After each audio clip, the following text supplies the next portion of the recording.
Hey folks, Phil Gallagher of ThrabenU here for another Legacy stream. Today's stream was a bit of a unique challenge, which was proposed to me by Twitch user Bowlful, who wanted me to take an idea from CEDH, competitive EDH, and try to transform it into a Legacy deck. So in competitive EDH, Jorn, God of Winter, is a somewhat common commander, and sometimes he is used in conjunction with effects that don't let people untap lands, such as Stasis and Winter Orb. And the challenge that was posited to me was, can you do this, but in Legacy? And it was a rather interesting challenge.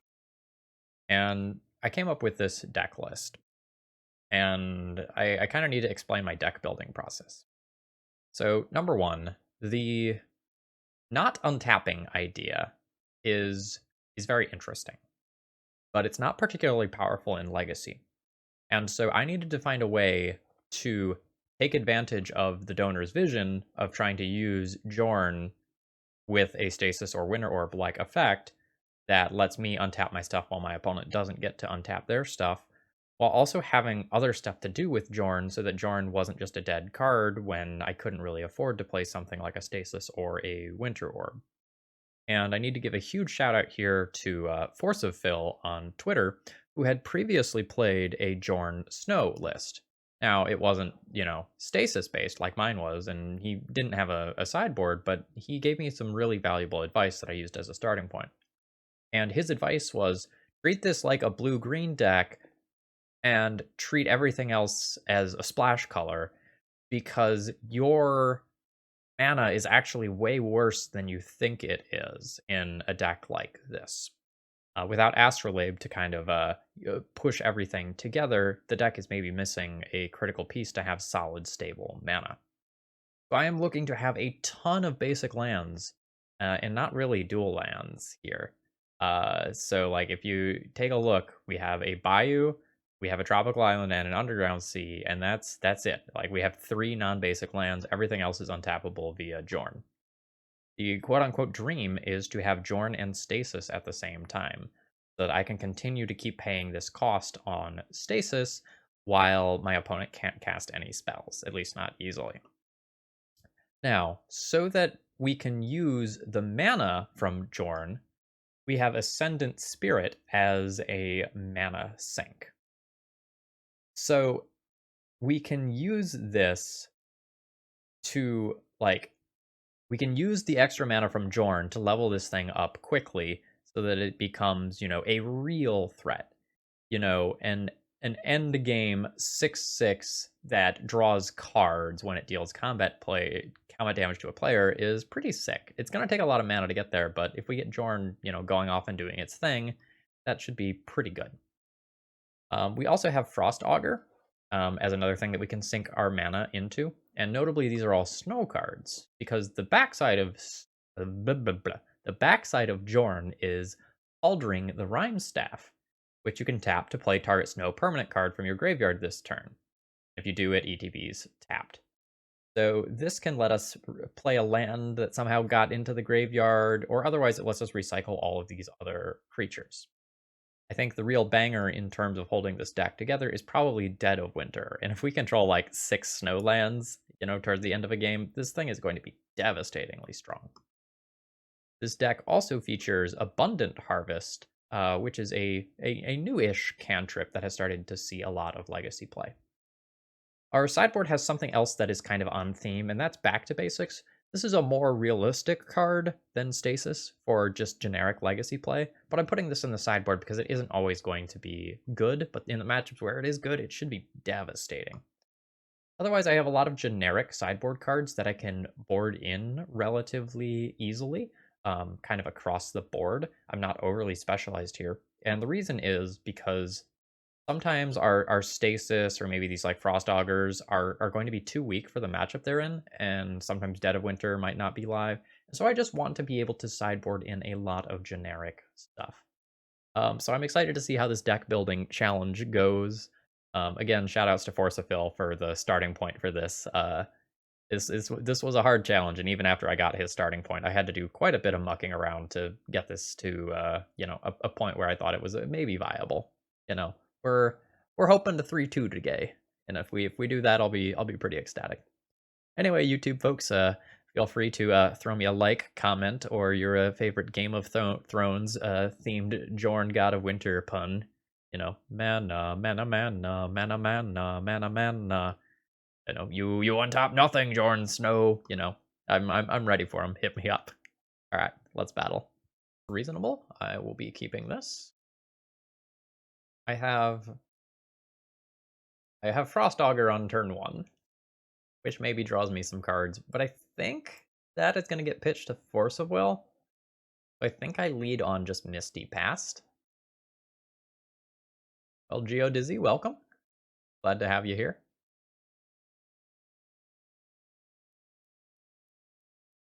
Um, do I just tell that Mox Diamond to go screw itself after my opponent shows me that they don't have colored mana this turn?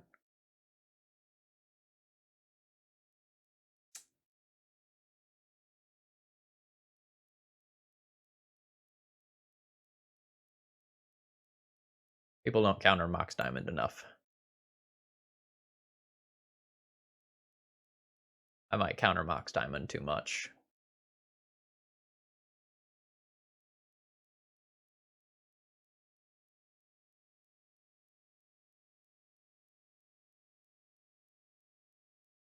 Are we gonna get a shame concession? Nope. Okay.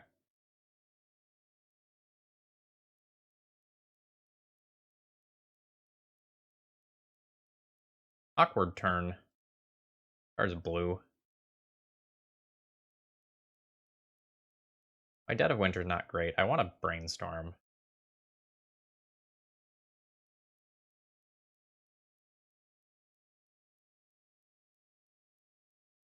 I think I want to brainstorm more than I want to play this all threat.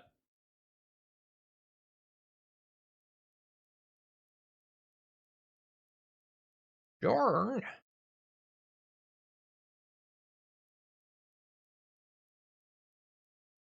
So in this matchup specifically, Jorn plus Icefang Coatl is super hilarious.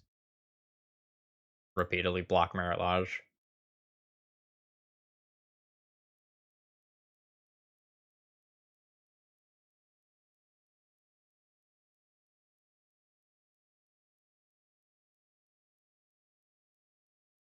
We don't want to get a forest here, but I do really want to shuffle.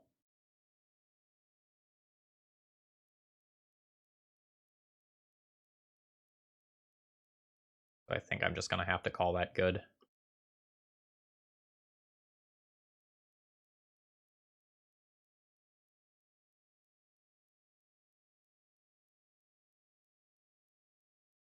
That card's very good.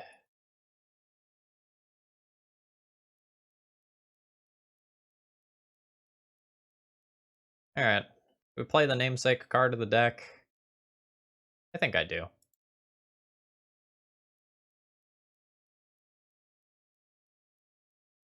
So Red, the reason why I opted to force the Mox Diamond is that my opponent was, I believe, already on 6 cards, and they played a colorless land for the turn, and that sequencing specifically made me want to do that. If they had not played their land first and they just started on Mox Diamond, I wouldn't have forced it, but just showing me that you don't have colored mana makes me want to force it.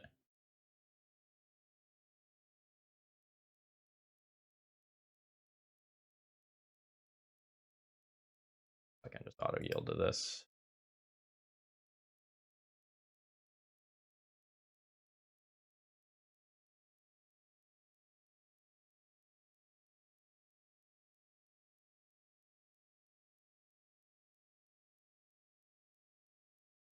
Well, I guess I brainstorm looking for a force effect in response, otherwise they produce Merit Lodge.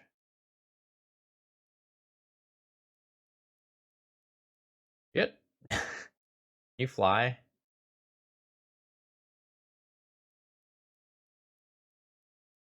I have to pump 5 mana into you. So I play a land. Oh, I can just do that? Alright, I'm not dead yet.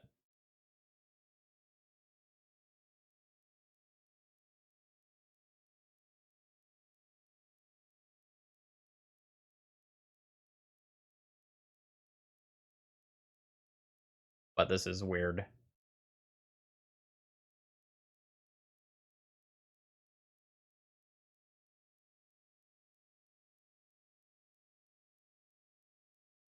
I don't know that I'm actually going to win this. But the fact that I'm not immediately dead does humor me greatly.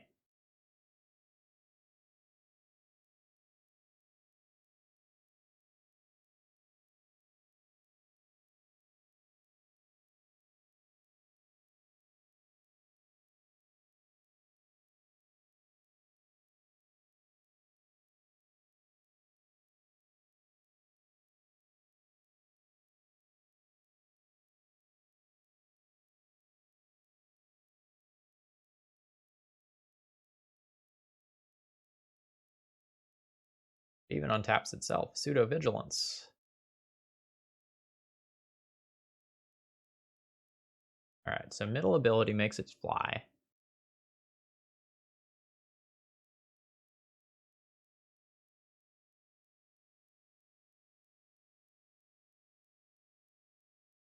Also, I can keep activating this final ability, right? Just for future reference.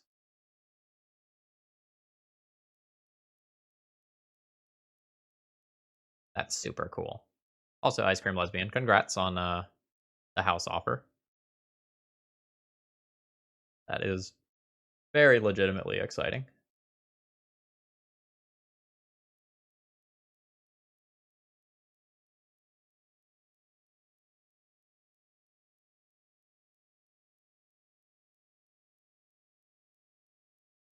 Lie!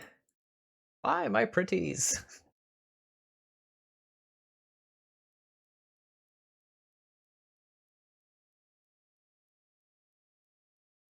Also, like, yeah, it's not like level up. So if it is an angel, put 2+1/+1 counters on it and it gains that ability. And this doesn't like turn it into another creature type.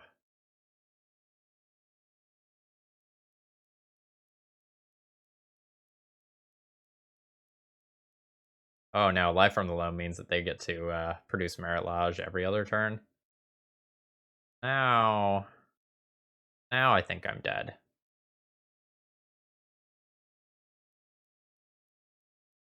Like, I have 5 mana to level up and block the Merit Lodge again, but then they can, like, even if I answer it, they get to make another. I think this is the point where it's curtains for me.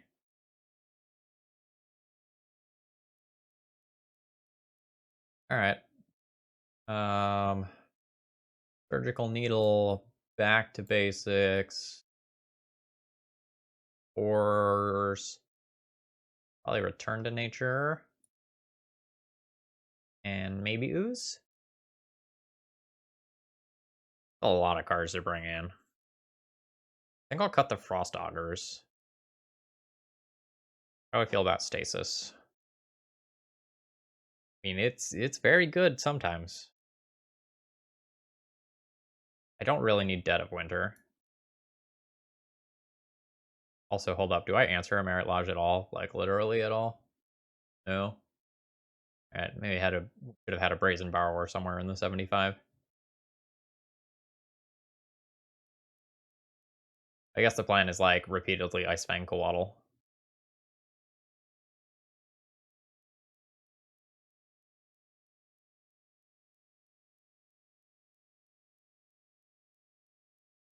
Do something like that.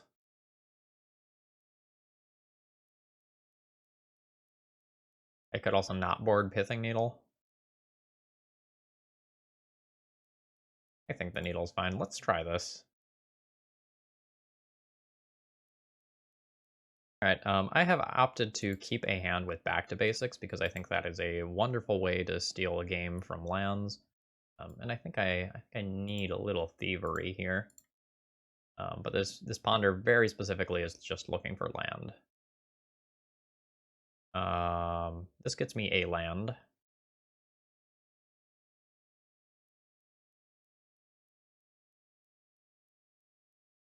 A land good enough?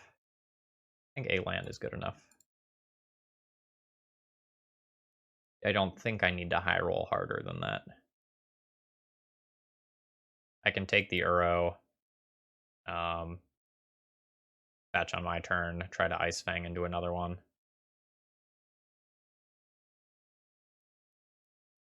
Alright. I'm more scared of a Valakut exploration than regular exploration. Oh yeah, we're playing Stasis. Forgive me, but Stasis has been boarded out for this game for Back to Basics. Same feel though, you know? Ooh, actually, rather than Ice Fang, do I just want to return to nature regular exploration? That's not crazy either. Nah, let's let him play a bunch of lands and then not untap them. That feels like more in spirit. Plus, I really just think I need to hit my land drops for either Jorn or Uro. Yeah, title was good. When the original donation idea was sent in, it was sent in with a couple of title suggestions, which I totally respect.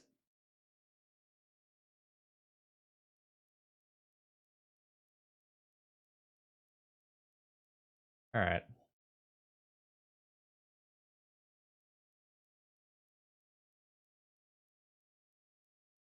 I am going to go ahead and force this even though I have the return to nature. Because if I draw a land, I have much better plays than just casting return to nature. Big if.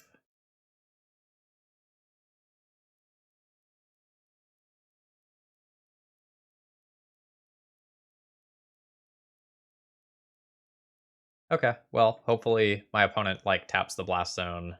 Actually, it doesn't matter if they put some counters on the blast zone. It'll just stay tapped. Um, Back to basics before my opponent has something really scary in play. Should be a lights out hit.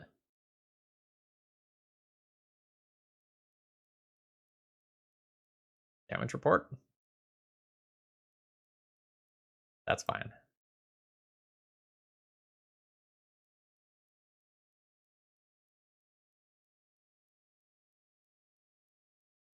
Ooh, and even force it will back up. All right, so this can grab a swamp so that I can cast the butt side of this later if I need to.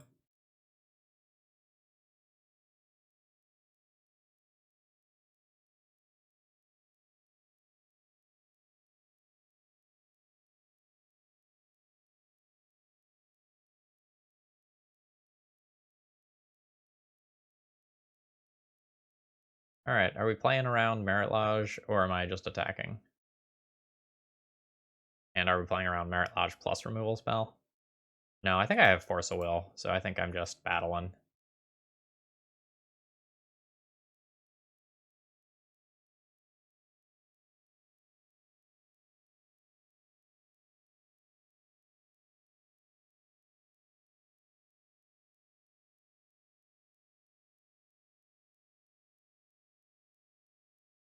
We just need to get rid of things that tutor.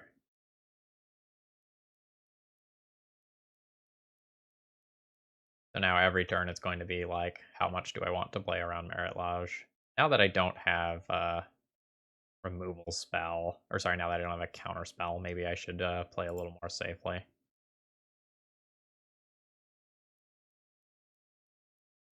Rhyme Staff isn't good yet. It's only good if my opponent.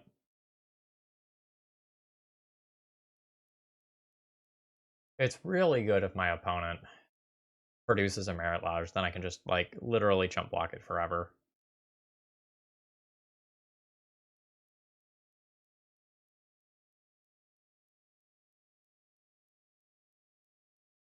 I don't need to make this decision this turn. I can just play an Uro this turn. Try to draw towards a land or a counter spell.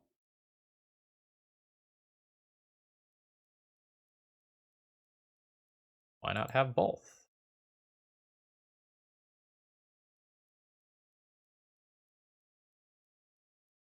I'm just gonna hold these back. Let's say stay. Blah, blah. Stay safe.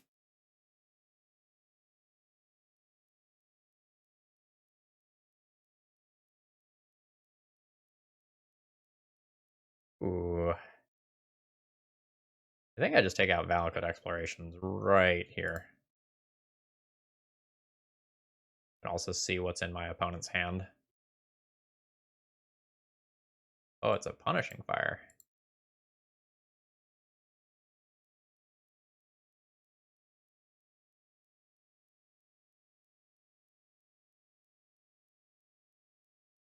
Right, let's be good and take a screenshot of this. All right, I have chokes to worry about.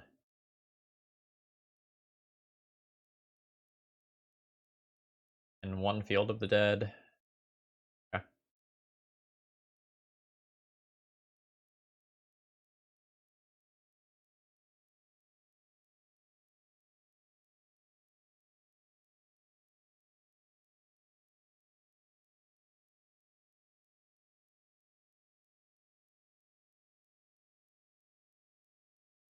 Yeah, this back to basics is gonna be chilling for sure.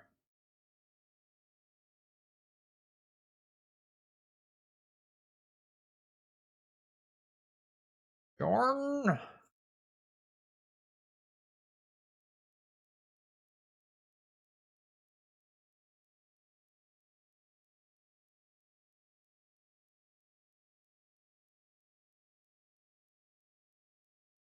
All right.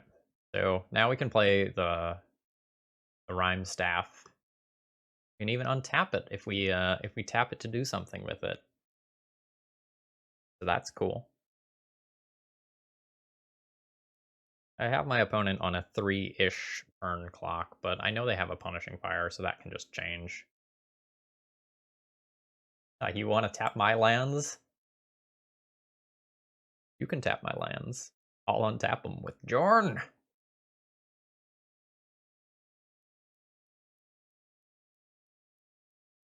Sure.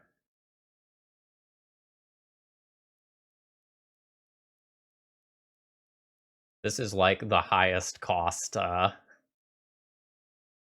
Punishing Fire I think I've ever seen.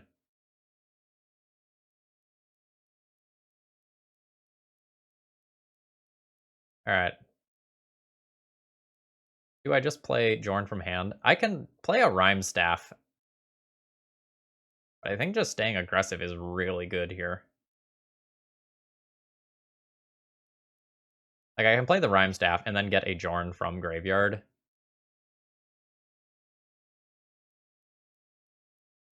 Which is the grind.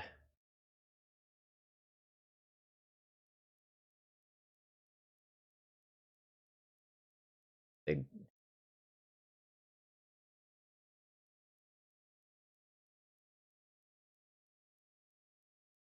So if I just play the staff,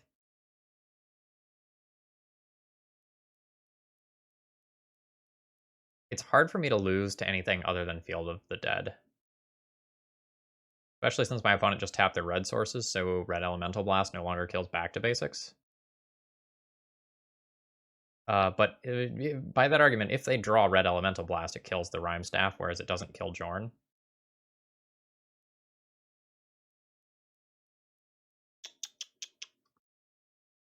I'm gonna go ahead and Jorn.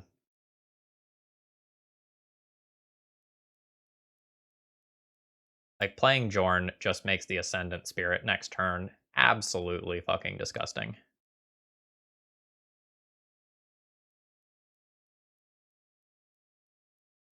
Alright, nice. Yeah, you have to respect just killing your opponent sometimes. Alright.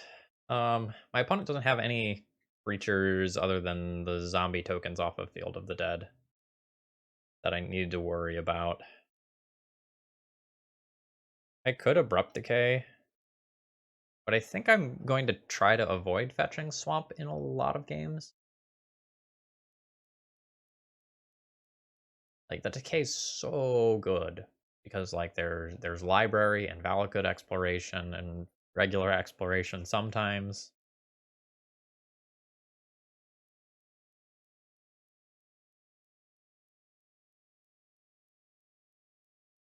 I don't know. This pile of cards feels pretty good.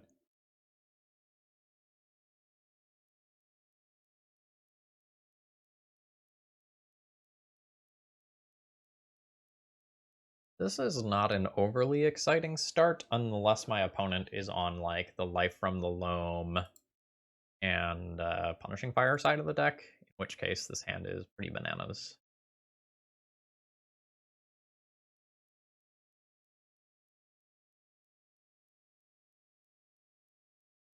Oh,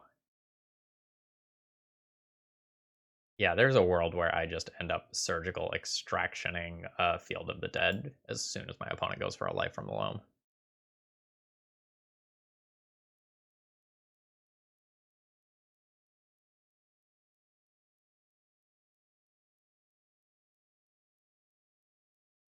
My hand got slowed down a lot here, so my opponent is going to port down my fetch land now.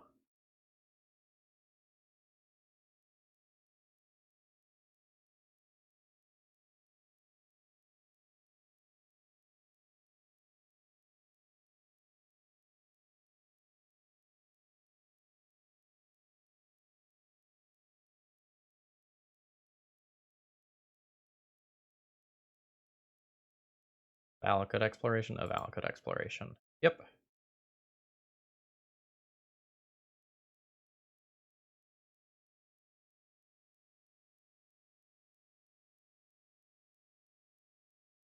That's obviously quite good here. Don't have a disenchant effect currently. Would love, love, love to find one.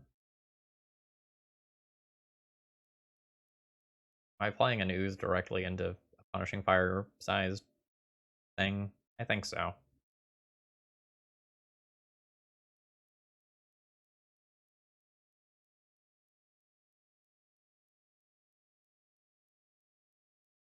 I think I'm not going to get many chances to have a ton of mana.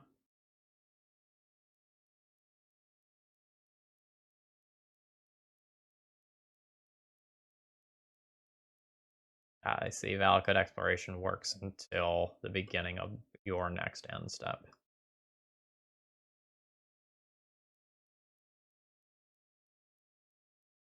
Yeah! Oh, that's Life from the Loam. That sure is bad. Time to surgically extract Field of the Dead so I don't die to it.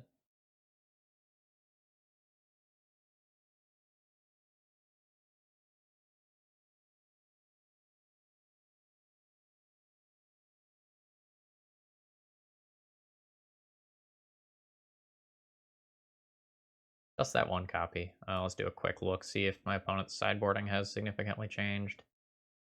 Oh, it has.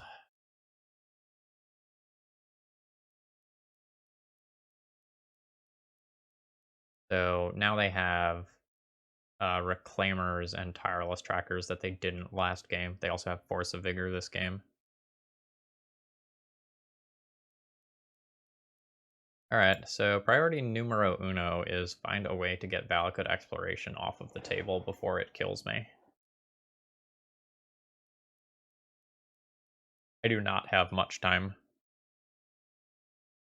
I'm also going to get double ported here.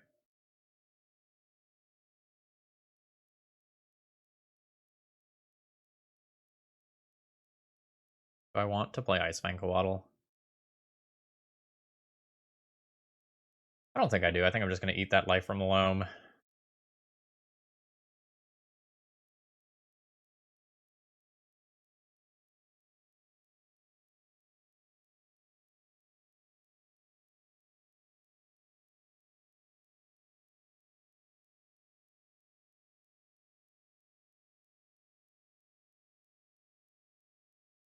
Alright, let's ponder and look for an answer to Valakut Exploration. We'll shuffle anything that is not an answer to that.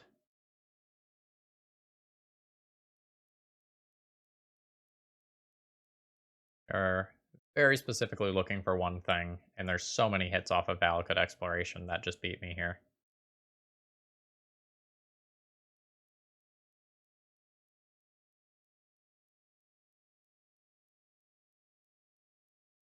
I'm not going to get overwhelmed by zombies.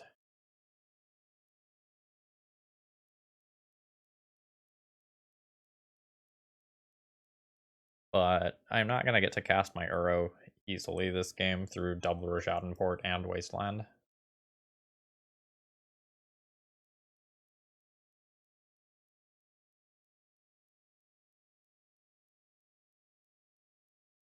Triple Rajadon.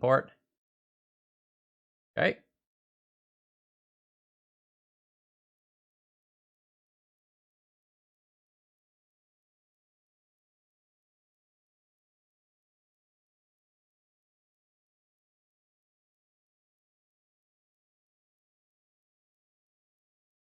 I'm just going to go ahead and shortcut this. I know how this is going to end.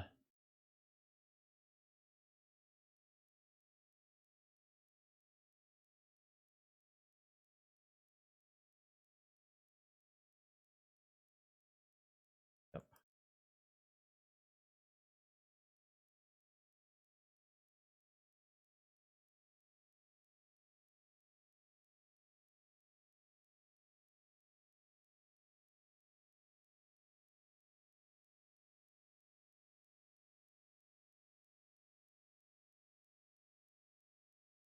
Yeah, Spirit is very good on this board.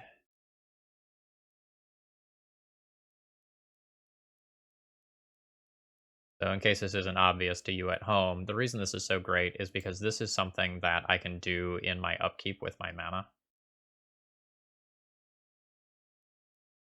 The slow burn. 1 ice counter down, 9 remain.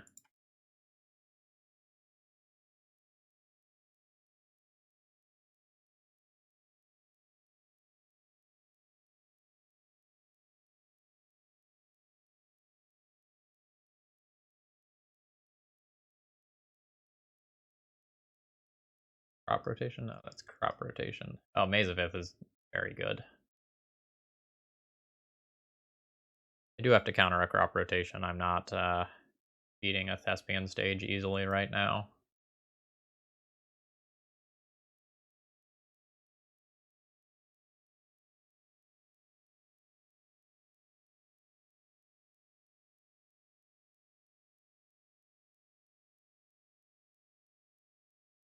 Sure.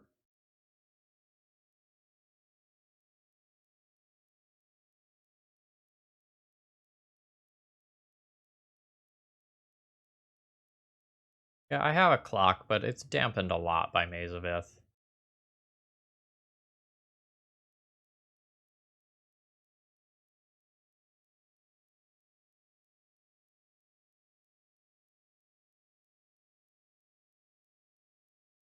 Realistically, I'm just hitting for 3 next turn.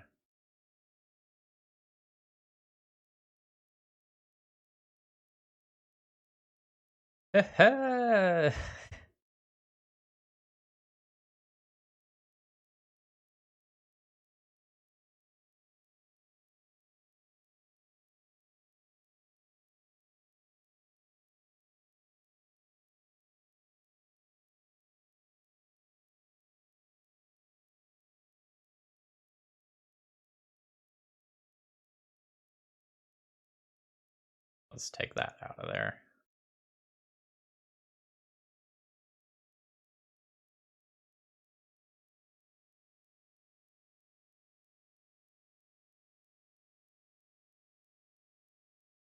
First level ability can go off here.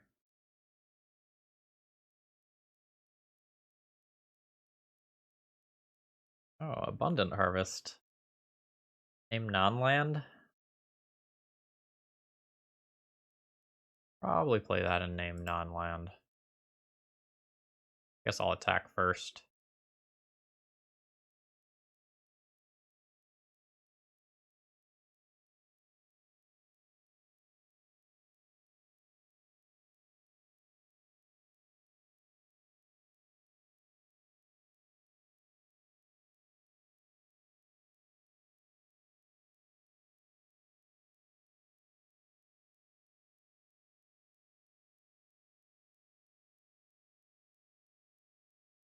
On land. A brainstorm. I don't think. Well, I could just hit. I could cast this and make a land drop, or I could cast this and find like a force of will. Sure.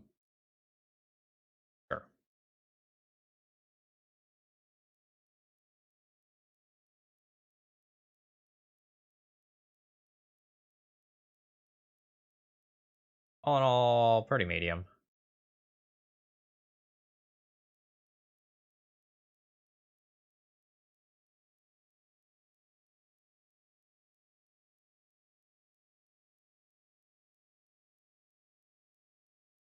Yeah, it's very possible I made a land drop and I'm a liar.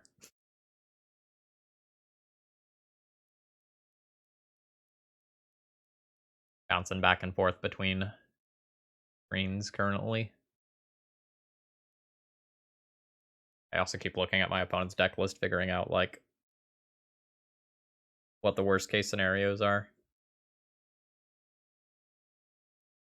Sylvan Library plus Valakut Exploration is really complicated, by the way.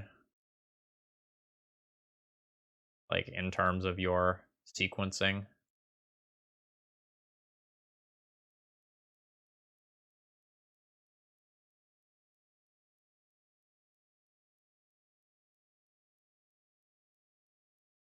That's a Thespian stage. That represents Merit Lodge. I can block it twice. But I can't really block it twice while doing other productive things. Alright, the opponent has figured out my bullshit with Ascendant Spirit.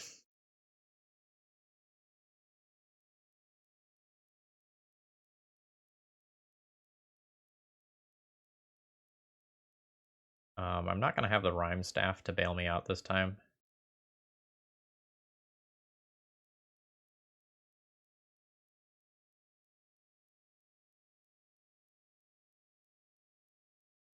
I think this is the point where I concede. I get triple Rashad imported. I know my top two cards. I know they don't save me from Merit Lodge. I can, I guess, Brainstorm and get one deeper, but I don't have answers to the Merit Lodge that's about to come in play. I guess I can find a Rhyme Staff and pretend that I can beat Valakut Exploration. Alright.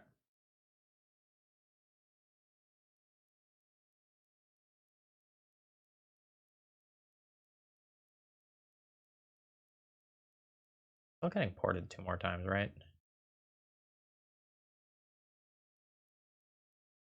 I'm still getting ported 2 more times? Yeah, then I can't find the Rhyme Staff and have it do its thing.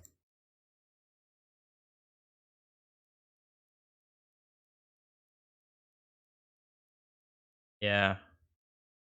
I can pretend to wiggle for another turn or so, but I am not beating the inevitability that my opponent has here. I will just die to the Valakut Exploration even if I can stave off the Merit Lodge.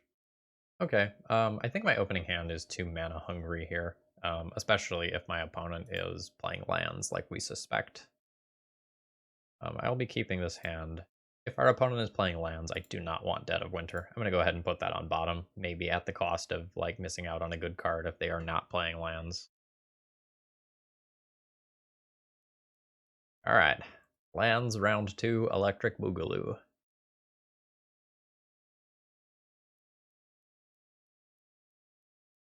Fuck Valakut Exploration. Don't you know? Winter is coming. Not lava. Oh, Dead of Winter is back. Hello, Dead of Winter.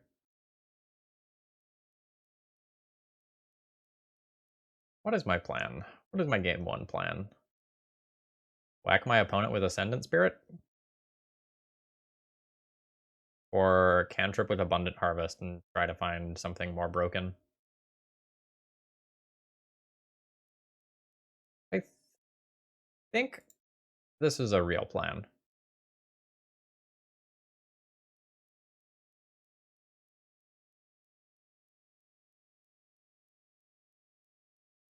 Yeah, we are maybe only a couple of months away from entertaining the idea of having in-person Magic events away again, which is exciting.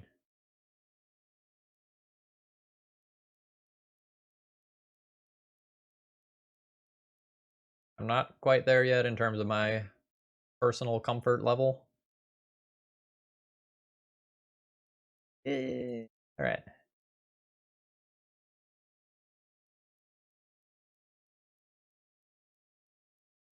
But I'll get there.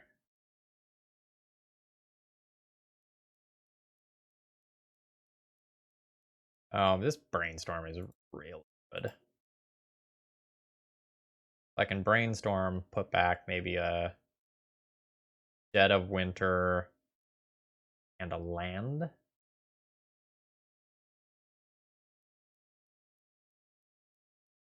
Yeah, maybe in a land. No, I want the fourth land if I find an Uro. Put back the second Frost Auger.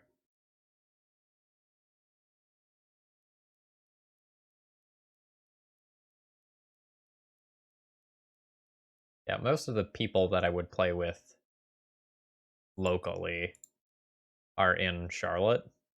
So that's already like a, I don't know, 30 to 40-minute drive. And like doing that plus jumping through vaccination hoops, especially since some of them have like kids and stuff that can't get vaccinated yet, is I'm not quite there.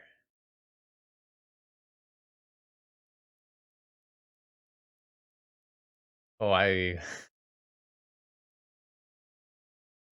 work at a good school, and I really and truly do mean that. And I work with a lot of great kids, but just watching them try and fail to wear masks even when they are strictly monitored is reason enough for me to not trust the general public.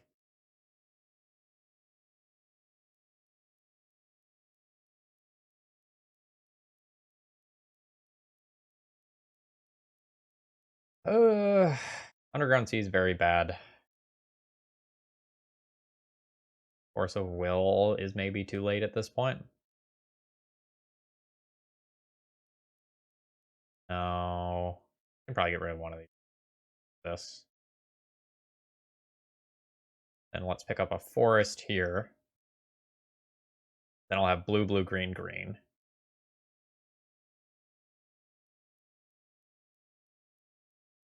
All right, green. Now I'll abundant harvest for a non-land. Yeah, that's totally fine.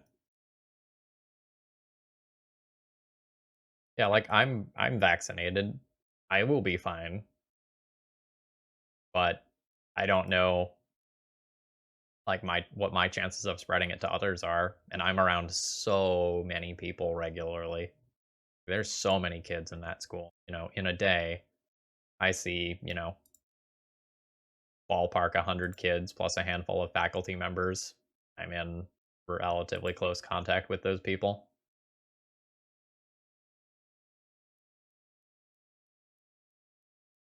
I can forego a little bit of enjoyment to keep people as a whole safer. I'm good with that. Oh, neat. I can ponder and set up Frost Auger. Yeah. Well, actually, this turn I probably just play Uro rather than do cute Frost Auger things.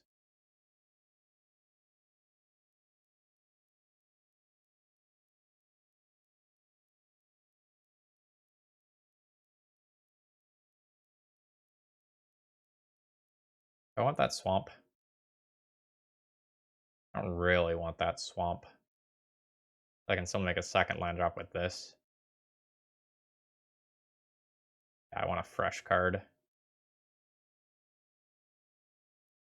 Although that fresh card can be the swamp. I have blue, blue, green, green. No, I have Schadenport to think about.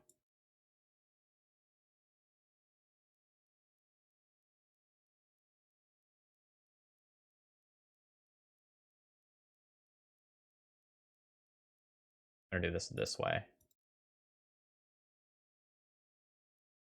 I think my opponent's more likely to port my... I guess I'm gonna show them this.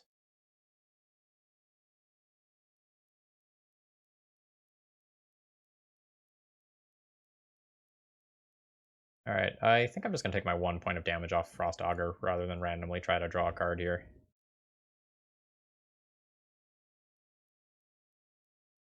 Yeah, I mean, I can't imagine what it's like for these kids. Little Sally is in class one day, and then all of a sudden, little Sally disappears for 2 weeks because little Sally got quarantined. Eh. Like, I'm vaccinated. Most of the kids aren't. I imagine that has really weird effects on them psychologically.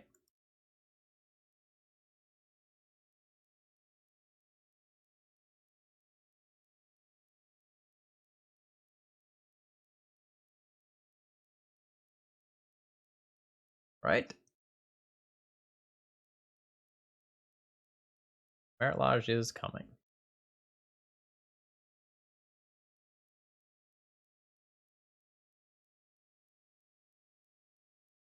I offered my final exams earlier this week, so my course is starting to wind down, which is very nice. I still have makeup work to do, and like there are still school days left and whatnot, but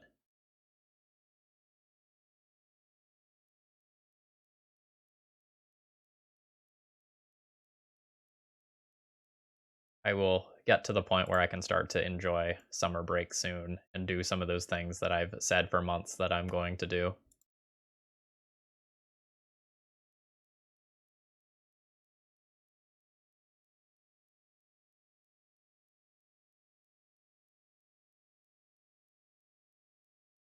And Ice Fang Coatl,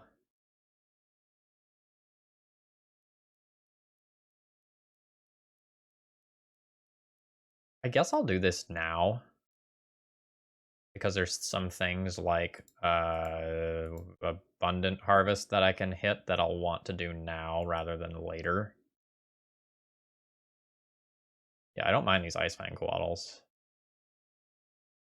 Some degree of safety. And I'm still at 20. I'll go to 23 from my attack with Uro. I won't die in one hit to Merit Lodge.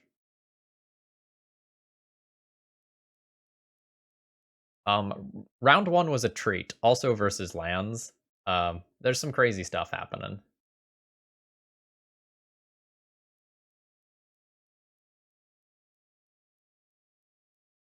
Yeah, there are some kids who love the remote stuff, and they're like, yeah, I can just get my work done in half the time it normally takes me, and then I can dick around for the rest of the day. Like, some kids really thrived in this time, but there were a lot who just, without the structure, they couldn't keep up with the work, or they can't just physically can't sit in front of a screen for as long as they need to, or their study habits fell apart. Um, I've attended some real hard meetings with crying kids and parents who are just like, we don't know what to do.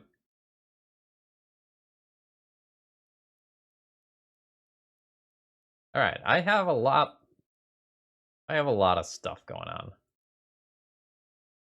I need to deal 10 damage to my opponent, and I can't answer a Merit Lodge once it's in play. I also can't answer lands.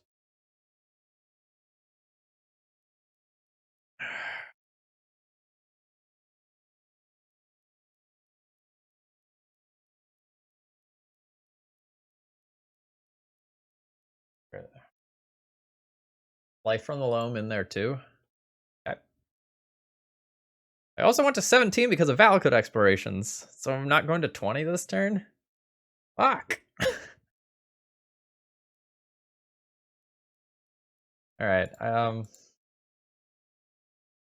Let's start with a redraw.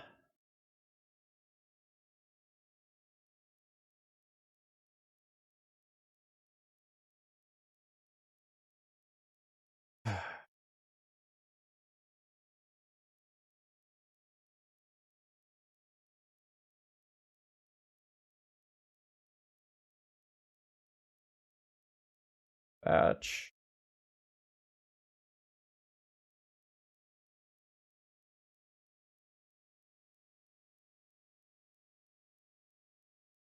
Oh, I found his life from the Lone Ghost Quarter as well.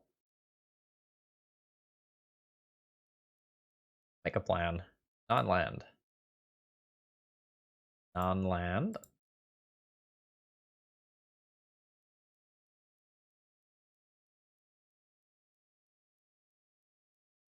Alright, now I think I need to attack with Burrow and Frost Auger and hope that my opponent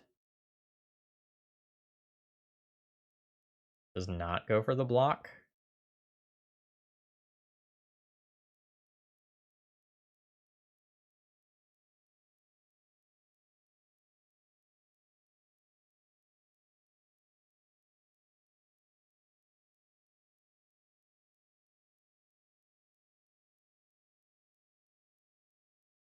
Because there's some worlds where, like, I present them with this situation where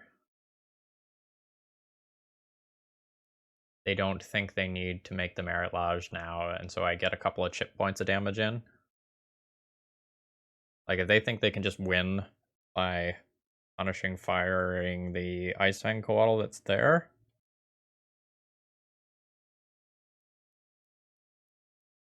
Jorn, you are a little late. Oh, right, that interaction too.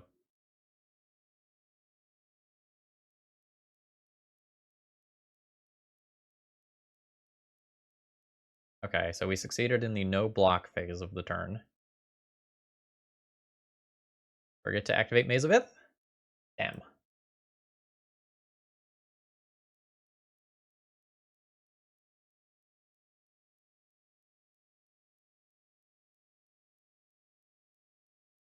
Yeah, I mean, even my high school students are, like, a lot of them socially struggled. Well, really, present tense are still struggling.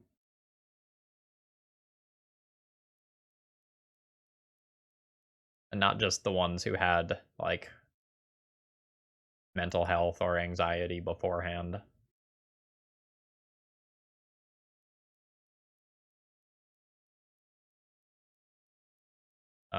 Very, very much hoping for some degree of normalcy next year. Also hoping to not get paired against lands in round 3. Would be cool.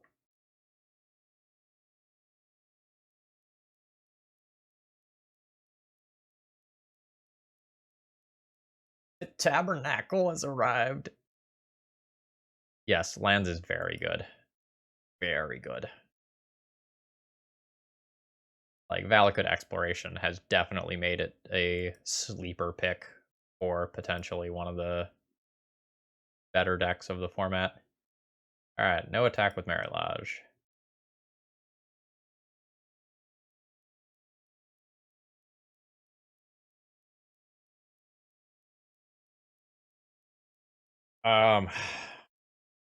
He's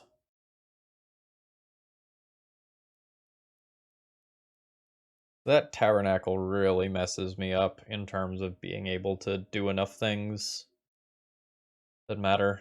I guess I can pay 4 and then just play Jorn. We can stare at each other for a turn cycle. I think I'm just going to turn Icefang Coatl into another card.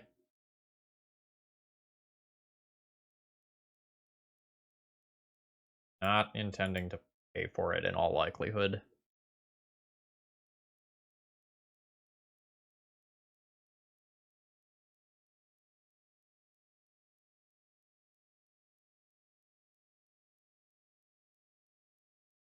Okay, now I'll pay for it.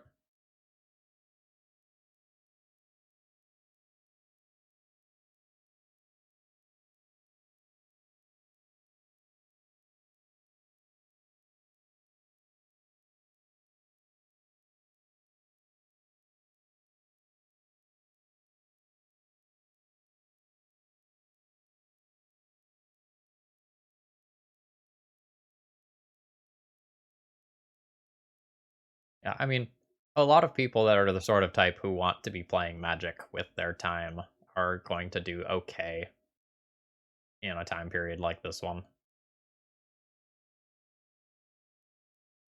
Alright. I can send an Uro for 3 life and a card.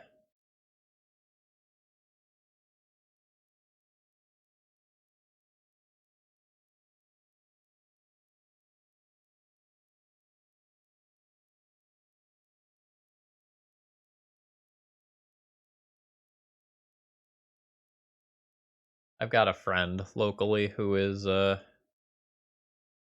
going to be offloading his collection. He just fears a bubble bursting and getting caught with a whole bunch of really, really expensive stuff that tanks.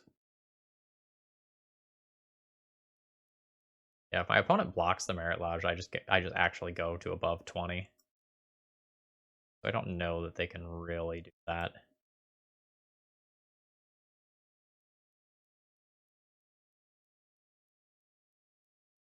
So normally, I think the plan is you're not supposed to just continue to play out cards into a board full of Tabernacle, but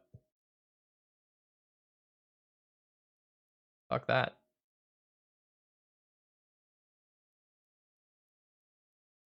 Jorn. Or... Oh, I can't staff this turn.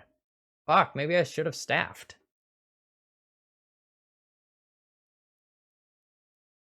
Fuck, did I fuck up? I don't know. We can do a lot of stuff with that much mana. Maybe we'll find a way.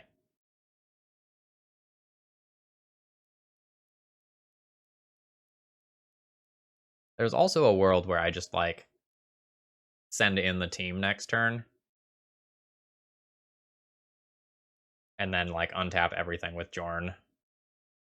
Get in for 4 damage. All my Ice Fangs untap.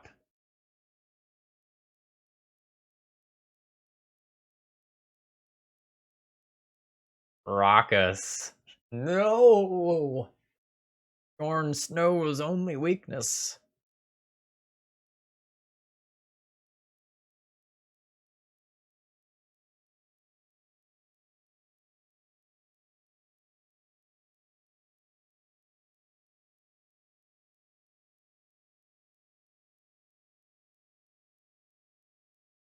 Alright.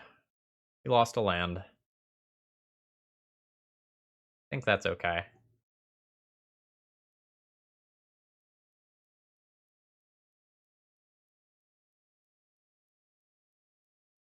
So many triggers. Okay.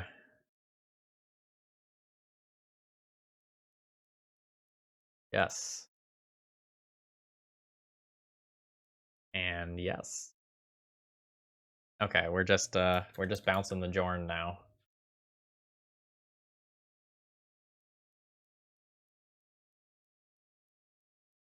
Okay. So this time I can turn it into the staff.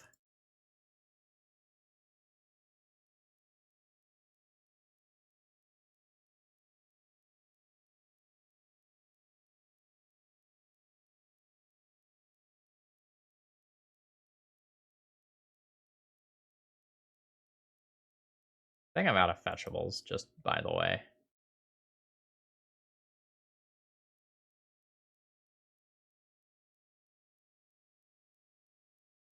No, I have one more snow-covered island. I can go ahead and pay here.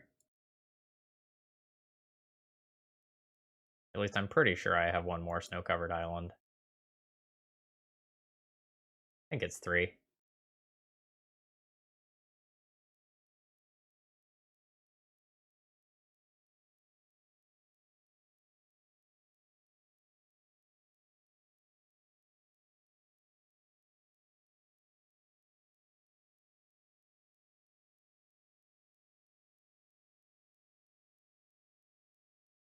It's not 3, I messed up. But I think it's 3, and I just couldn't see it last time because I fetched with Bayou.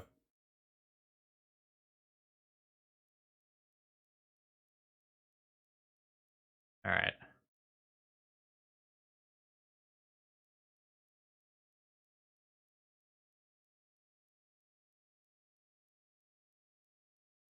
Let's take my card and my life here. Oh, awkwardly, that puts me back to 20.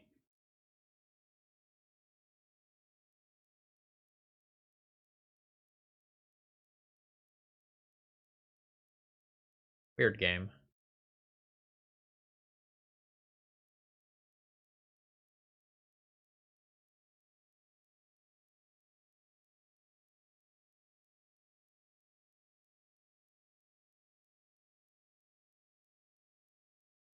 In order for me to be dead on board, my opponent has to know that I'm dead on board. This game's complicated enough that they might not know that.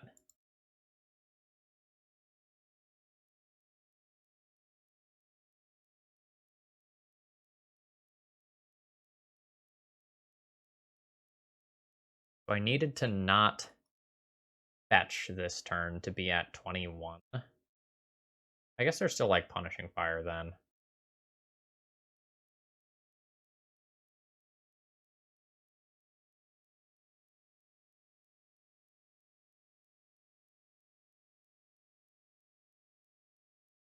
My opponent also has to go for it. They may take another turn.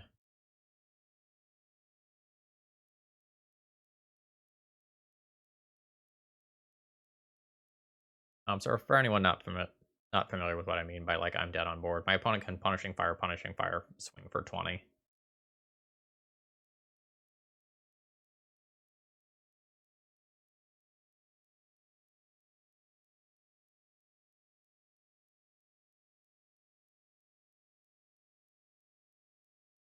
These matches versus lands are just so grindy.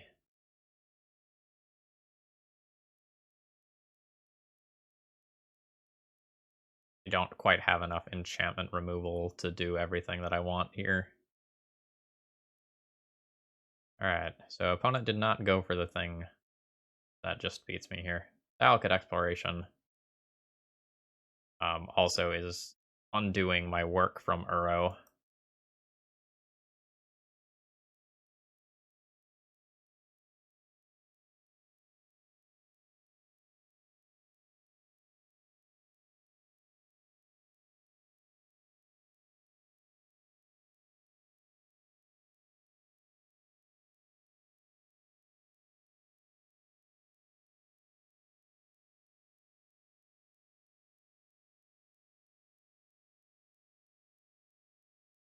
Force of Negation. That's actually quite good. Now I can exile a Punishing Fire. Hold on. Hold on. Might be okay.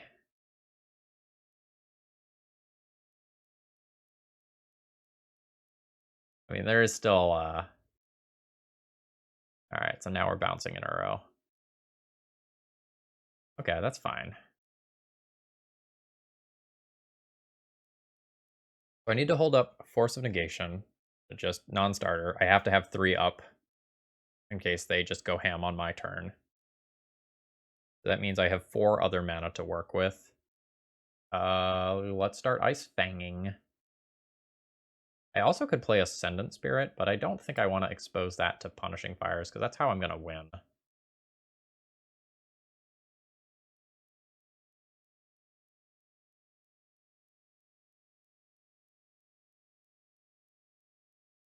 Game is so weird.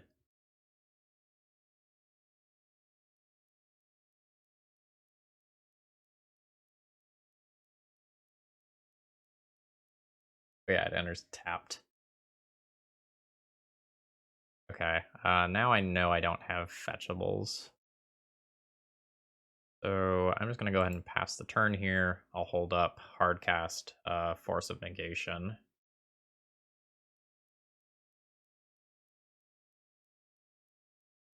I will get there for 4 damage, damn it.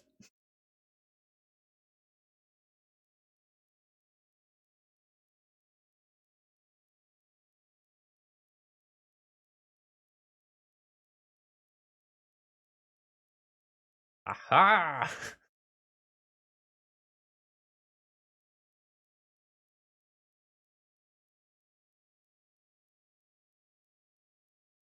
Blast Zone, though. Blast Zone's just gonna get me. I stopped the Punishing Fire. And really, isn't that what's important at the end of the day?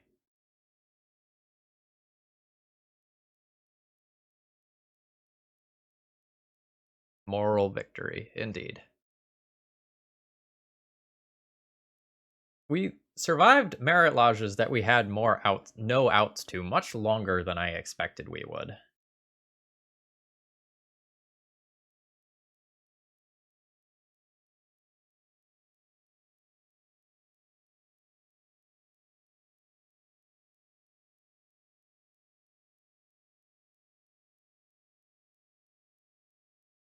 Alright.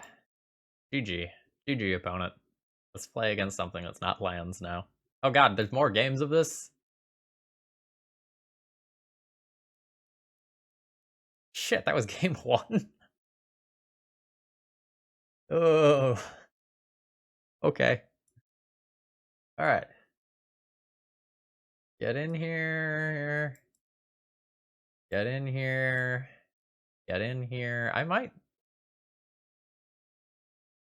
boarded all these in last time. I might want decays after, like, seeing how this actually plays out. Alright, I think I did this, this, this last time.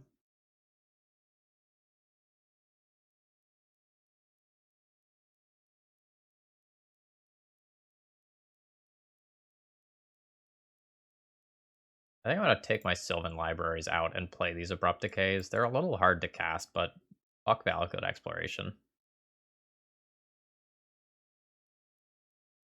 No. The Stasis was in the main deck. We boarded it out. Yeah. Yeah, I will keep the hand that has back to basics with the ability to force of negation a Loam or Valakut Exploration.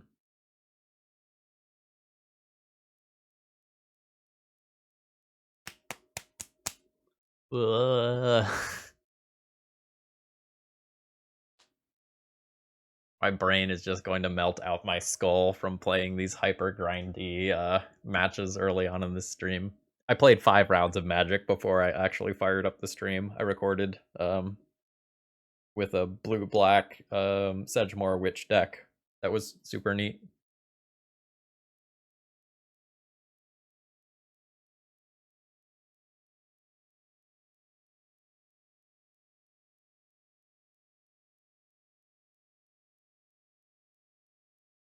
Sure.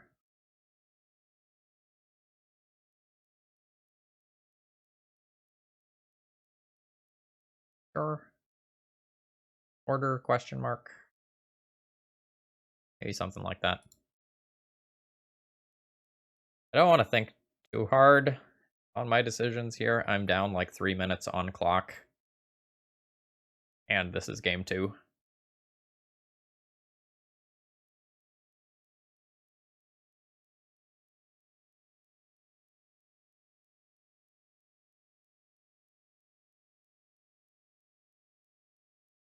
I don't need to brainstorm currently. Like, I know what I'm doing with this hand. I'm not looking for anything in particular. I'm just fine with put a creature into play.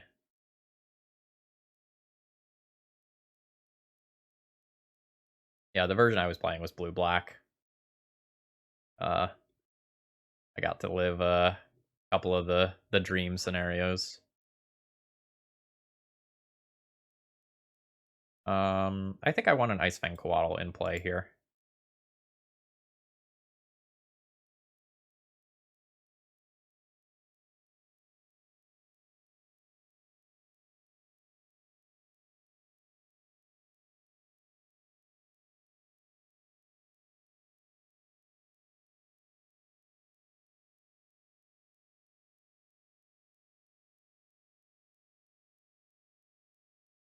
Alright, so they have the Pyroblast. Well, I guess I'm happy that they use this now instead of on my back to basics. I guess this is fine.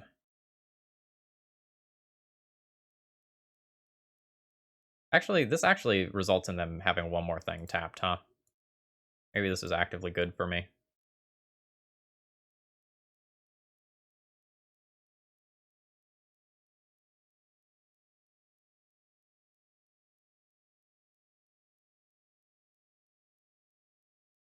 We'll see. Like, my opponent still has a Mox Diamond, so they can still do some stuff.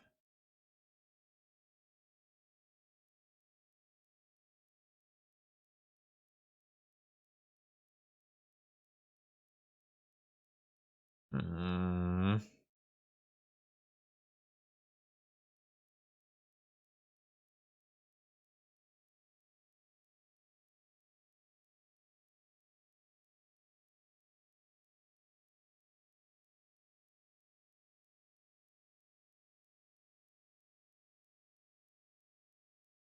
No regrets.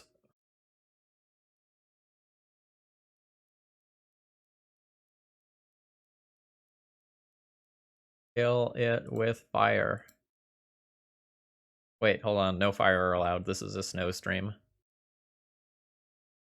No, no. Oh, okay, that's fine.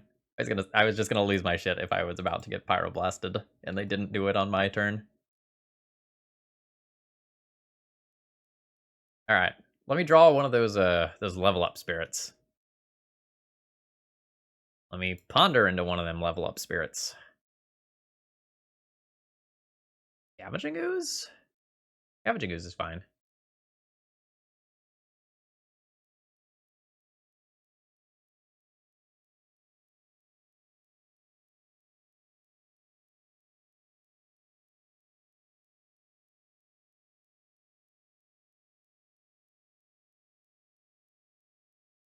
So I can play this and then immediately eat my Ice Fang Coatl,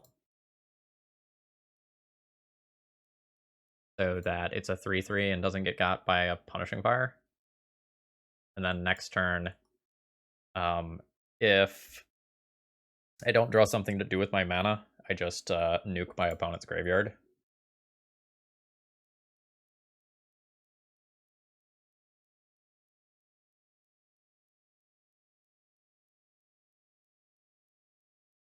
Yep.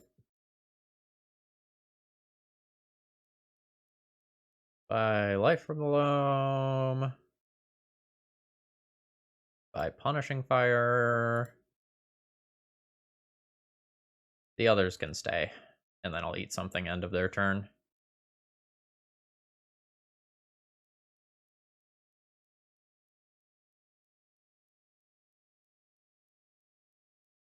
So the thing is that leaving those cards in graveyard comes with some degree of risk due to things like cycling and the life gain off of my ooze triggering the Punishing Fire.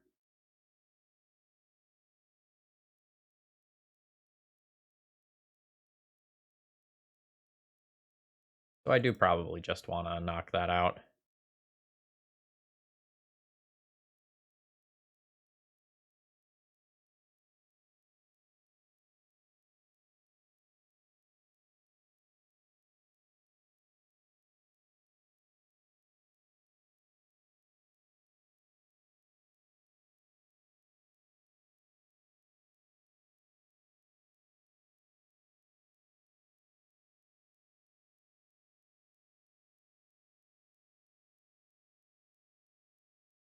Level 2 ability. Or I guess this is the level 2 ability. We're making it big, is what I'm getting at.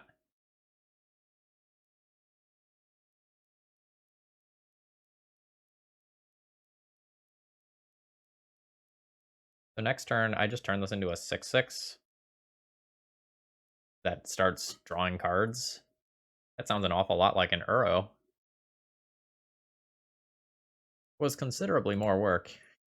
Hey now. Hey now, don't get any ideas over there. Oh, another one. Thick.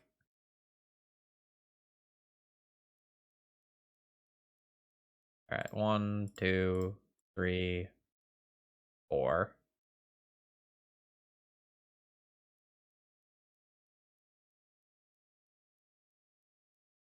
Alright, so now it's a 6/6. So I bash for 9.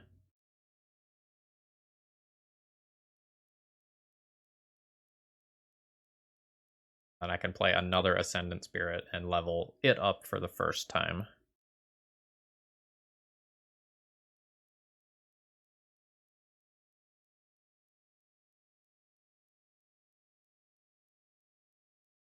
Unless I want to Abundant Harvest for a Force of Will.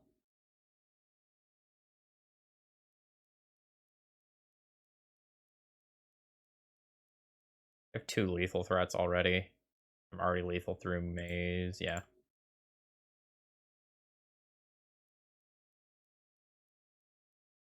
An Uro, in which case I'll just play this. More than anything else, I'm just likely to time out in game 3 here.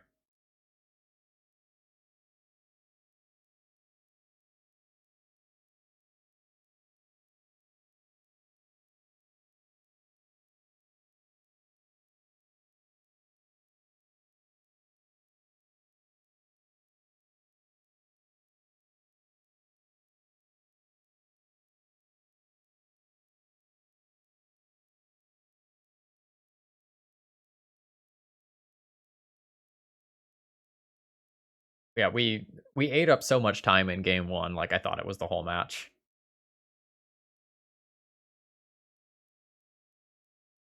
I'm just gonna have to play very quickly. Is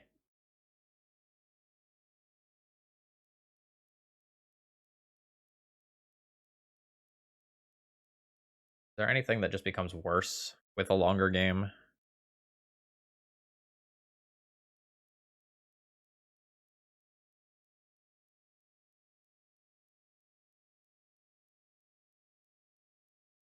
I don't think I want another Uro. I think I'm gonna play Collector Oof and try to mise some of the games off Mox Diamond.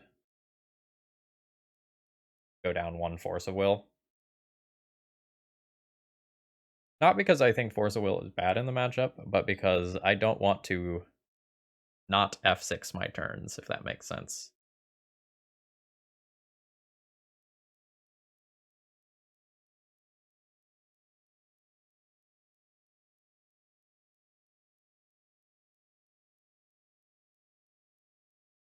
Alright, I'll be keeping this one.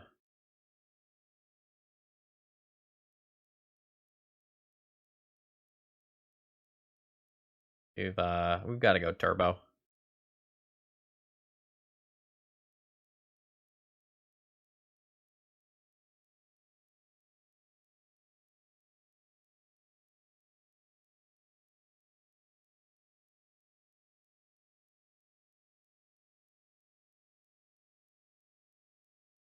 I really don't like these frosty cards. I think they're kind of hard to tell them apart from each other.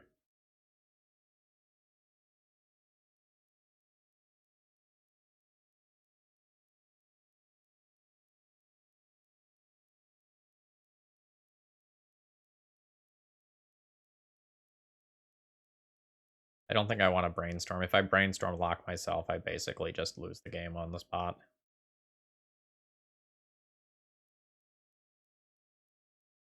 Current plan is just answer an enchantment that's put in play.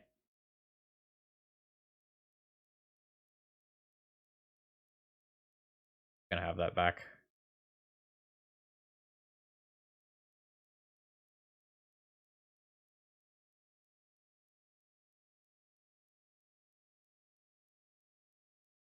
There's a world where I'm supposed to exile this Punishing Fire, but I think I just need to fight over the things that are going to physically kill me and try to dump an Uro into play.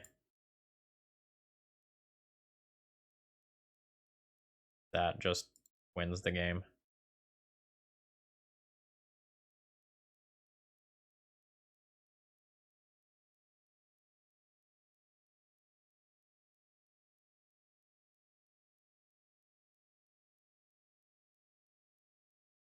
All right.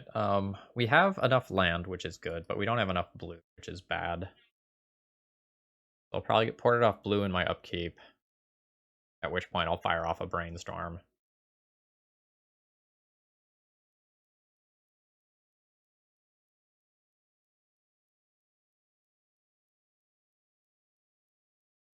Oh, damn, that's good.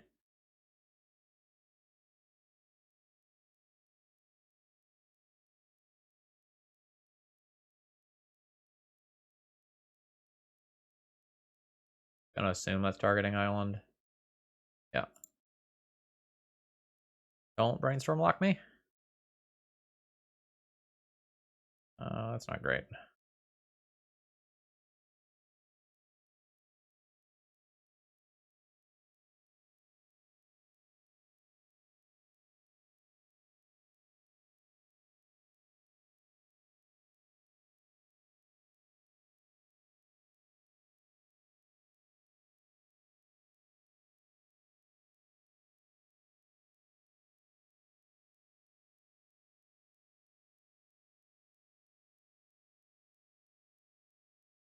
Alright, I'm gonna name Rashadenport. If my opponent blast zones my Pithing Needle to get their Rashadenport back, so be it. But I just think I need this mana back.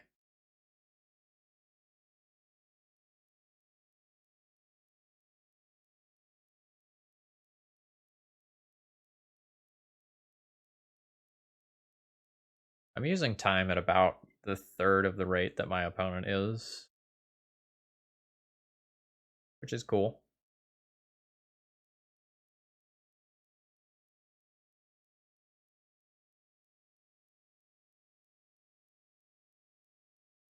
Rockonatus, thank you very much for your support.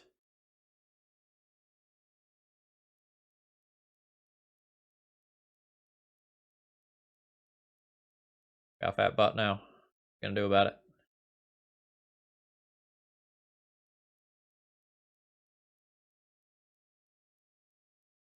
It did make me realize that my sound is just off.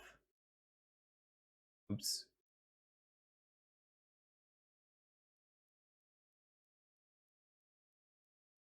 I literally don't think I have time to take my hand off the mouse to adjust it currently. I can't reach it with the beard stroking hand right now. It'd be a weird crossover thing. Oh shit, that made Blast Zone better, huh? Alright.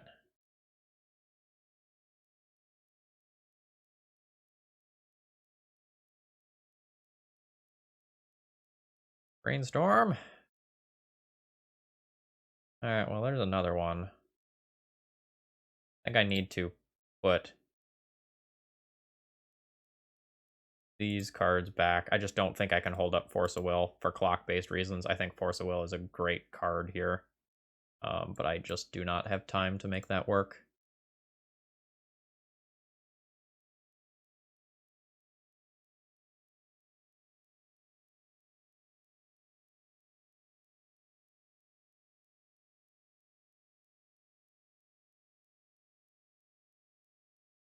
I want to decay my opponent's Mox Diamond if I have a chance to, before my Bayou inevitably gets wastelanded.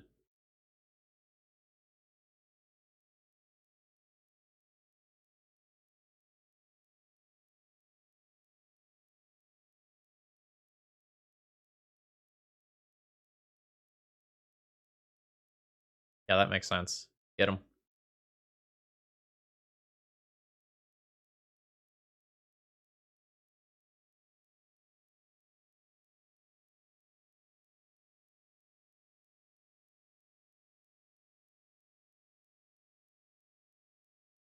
Next turn I can just turn this into a 6/6.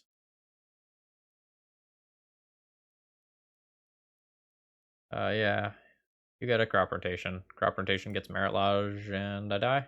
Because I put back Force of Will because I was trying to play quickly rather than play around stiff. Yep. That's fine. Oh, I don't just die. I just take 20 damage.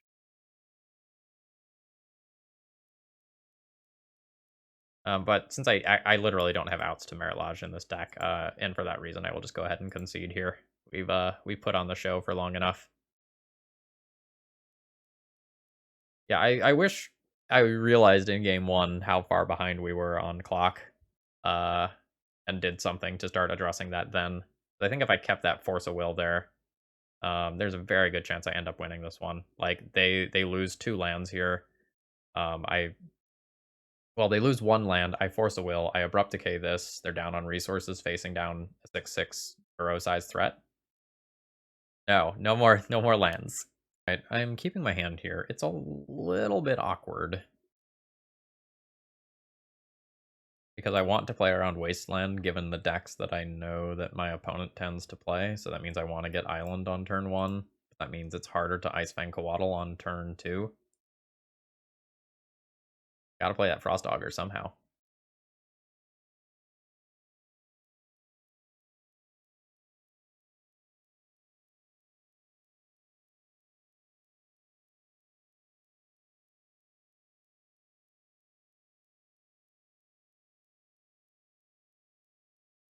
Okay. Maybe we're not playing against a Merit Lodge deck this round. Maybe we're just playing against like some blue-red Delver or something.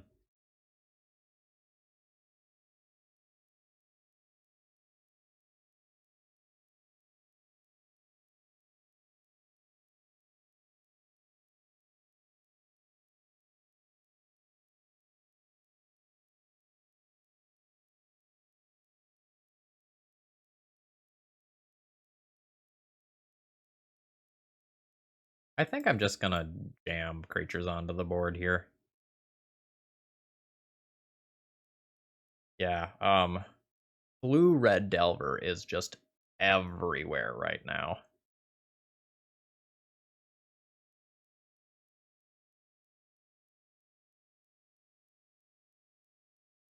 I haven't played it against. I haven't played against it today. But there was definitely a league that I recorded last week where it was like 3 rounds of Rug Delver in a row, and that's or not Rug Delver, Blue Red Delver in a row. And while that's fine, like I prefer to showcase variety. The games also start to like run together and be a little blurry once you play against a deck that many times in a row. All right. Are we beaten?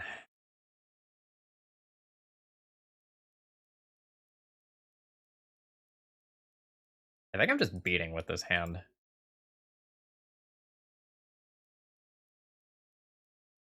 Like we're clocking for 4.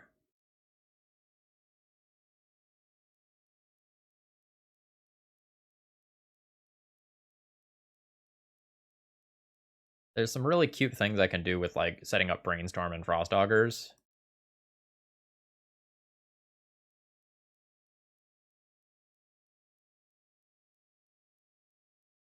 But I think without information of what my opponent's on, I'm just going to try to present as fast of a clock as possible.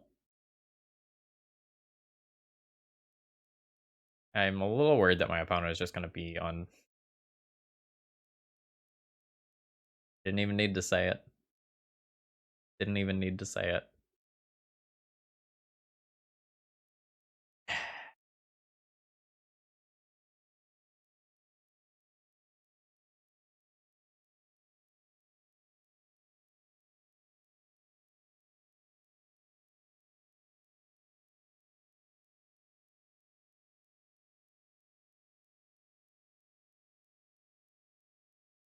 Fuck you, Force of Will.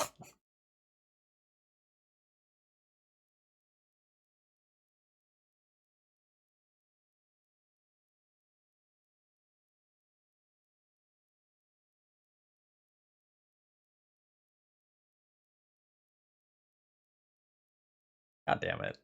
Such a good force. Yeah.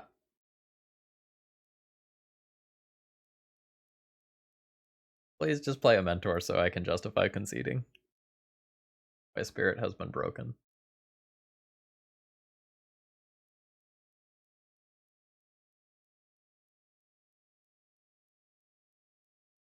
Uh, well, I can force that when it comes back, but like we knew in deck building that we weren't going to be particularly good against Uro.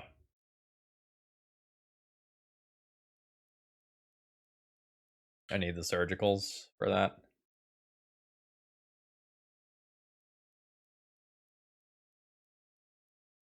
Yeah.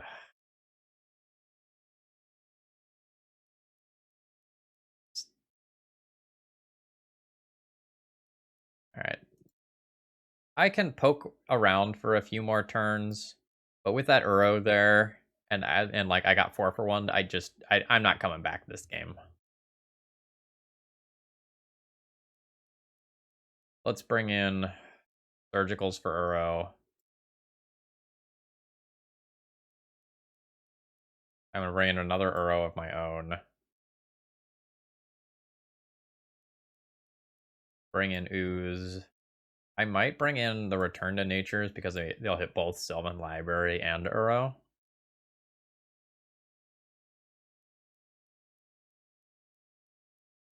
I'm probably also decaying for Uro. Alright, maybe one Return to Nature. Alright.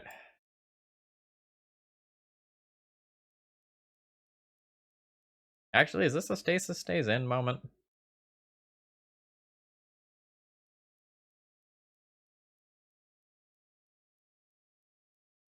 Maybe this is a Stasis stays in moment. I have more idiots than my opponent.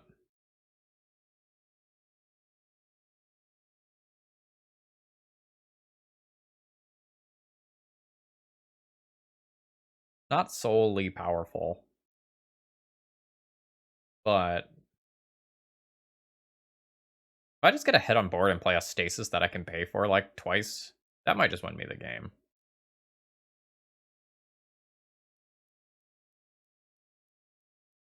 So Frost Augur's out. And let's trim a Force of Will. Then we can keep the Stasis plan. How's it going? Well, we got paired against Merit Lodge decks that we can't beat a lot.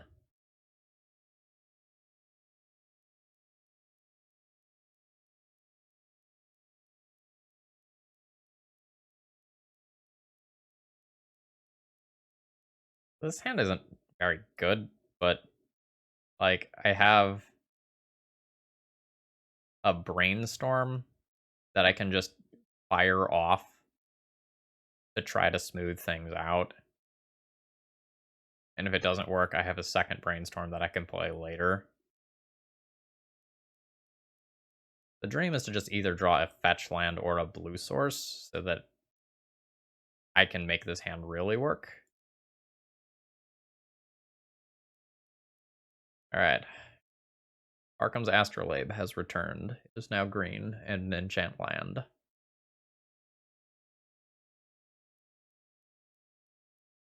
Okay.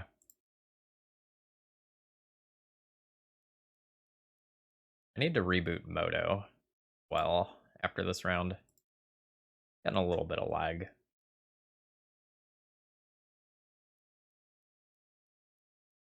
Your chat, how many Uros is too many Uros? Sincerely, Bill.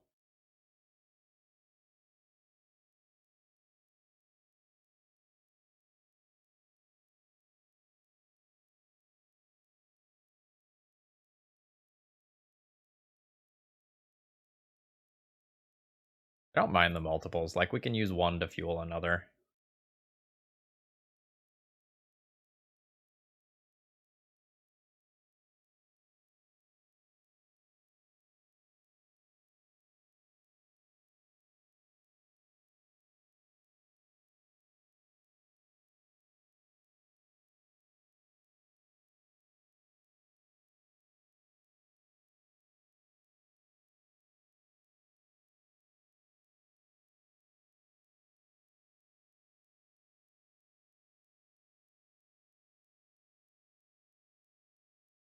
Don't mind that.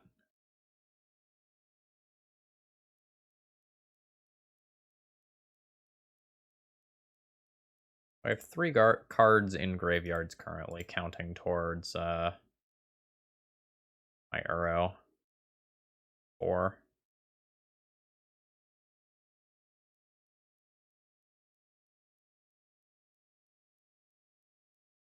So I can just fire off a Brainstorm on my opponent's turn. That will give me my 5th card in graveyard and my opportunity to bring back Uro. The issue is like my opponent can just like play a Swords to Plowshares and then I lose out on the Uro. I guess that means I try not to cast this Force of Negation.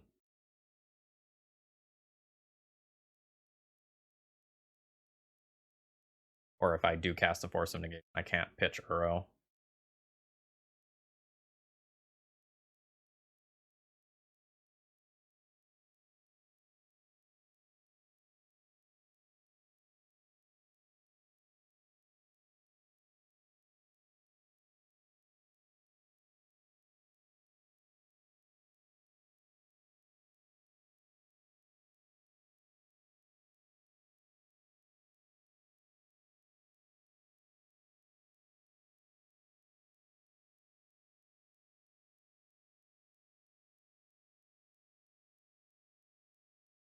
Alright, this is an inefficient brainstorm to just fuel the graveyard now. The card count matters here.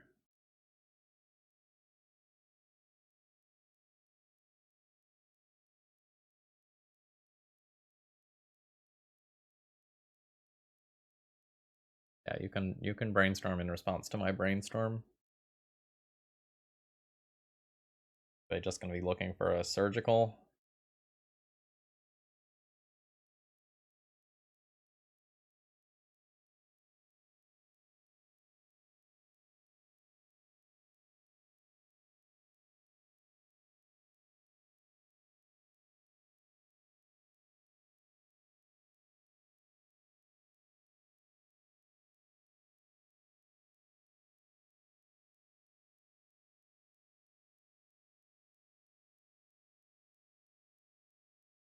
Okay. I kind of want to surgical their brainstorms here. I might be shuffling away a Terminus, and I can also just, like, learn if my opponent has a Swords to Plowshares that I need to be worried about. That might be a little crazy. But I think I'm going to do it. I can even just fetch a Swamp and do it that way. Oh no, I can't. I need to play this for Uro, and then I can put Prismatic Vista into play.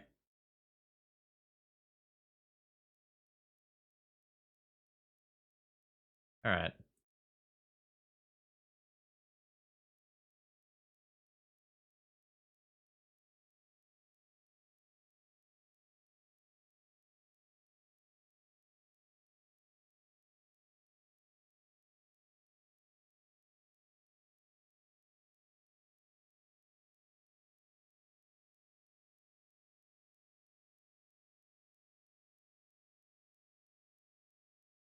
Okay, just a Force of Will. Just. Yeah, that's fine. That's all happening. Alright. Now I'm not so worried about what's on top of my opponent's library. I'll just pass the turn. I'll keep Surgical for their Uro.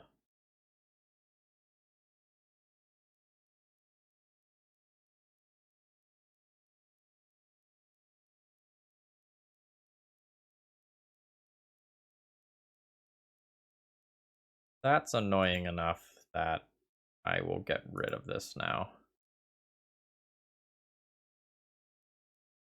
I would like to be able to interact at instant speed.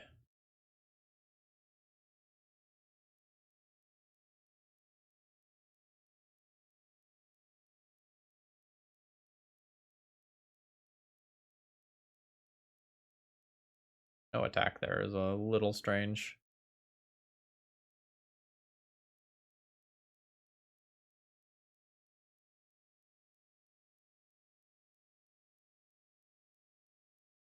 I've revealed Stasis.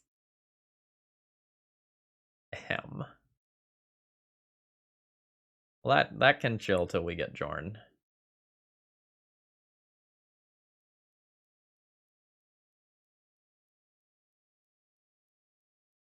I mean, once I get a threat, I can just resolve Stasis and use it as a time walk.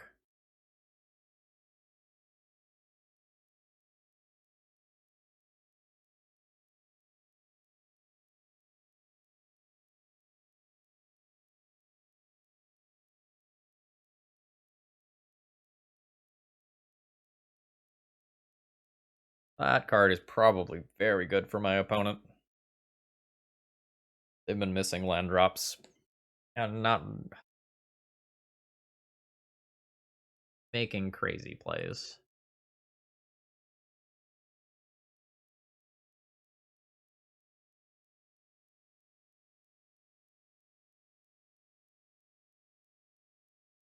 Alright.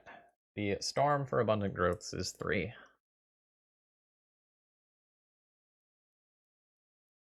My opponent's Uros are castable now. They have blue, blue, green, green in any number of different ways.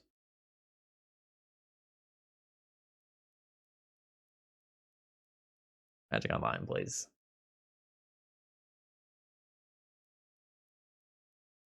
Okay, that's a good draw.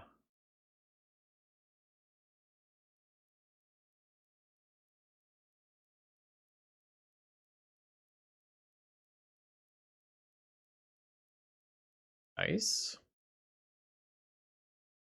My opponent could have some sort of Return to Nature type card in their deck that just answers this cleanly, though.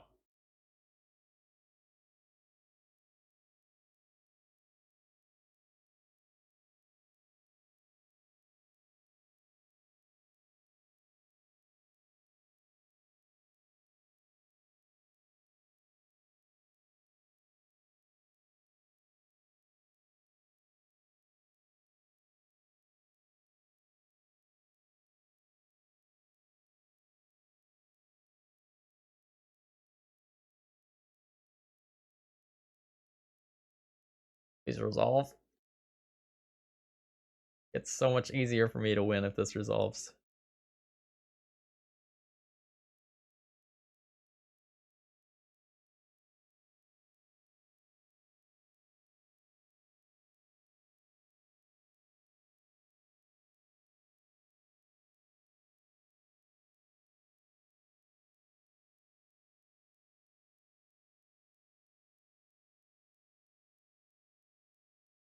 Alright.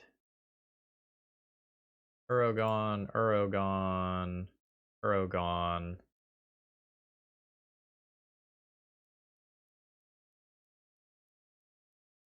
Make this bigger and then I'll take a screenshot.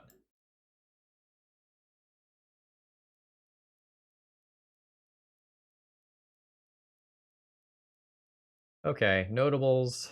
1 Entreat, 1 Jace as realistic ways to win 1 Hull Breacher.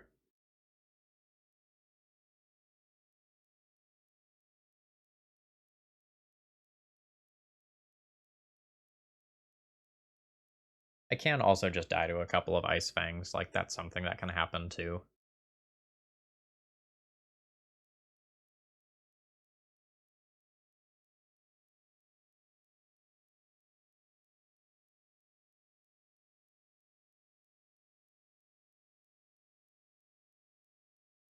So I have 3 cards other than Uro. Alright, there's another one. Yeah, I will be using Sylvan Library's ability.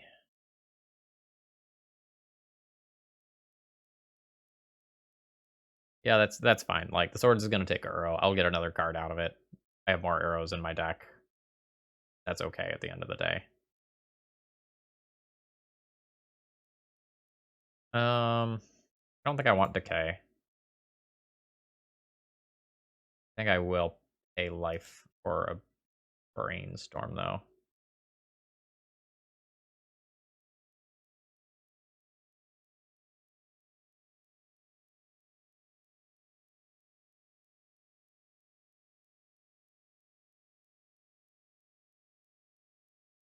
Gonna grab a non-basic of some kind here, I think.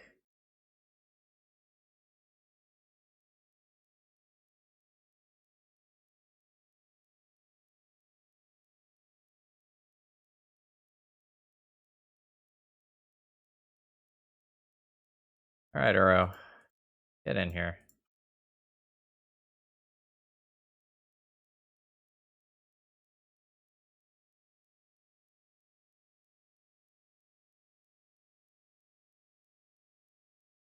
I could also, like, lol play Stasis as one-time walk. All kind of time walk.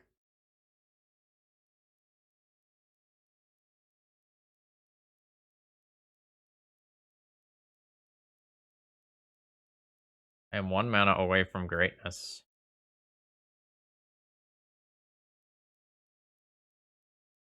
Like, if I had 1 more mana, I could play Jorn Stasis. That wouldn't quite work. I need a little bit more than that.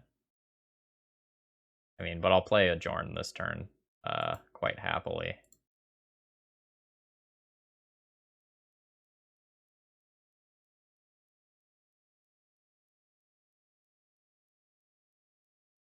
Oh, is it quite happily? If my opponent plays another land, they can just, like, Terminus and... I don't know. We'll see.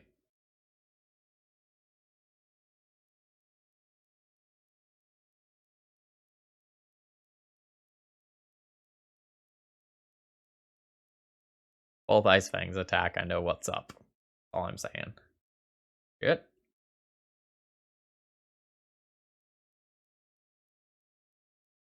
Opponent ripped a land for Terminus.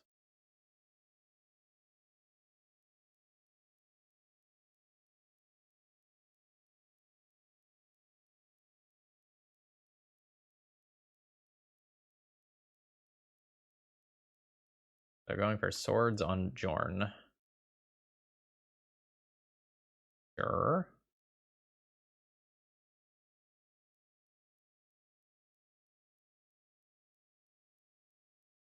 I do not gain a billion additional mana. Oh, a second swords. Not great. I'll brainstorm for a force in response to that. I mean, I found it.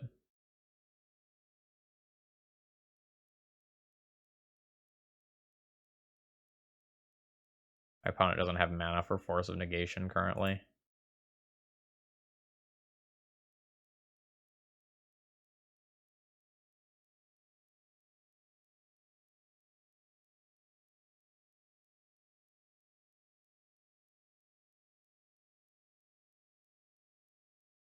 Fuck! Alright.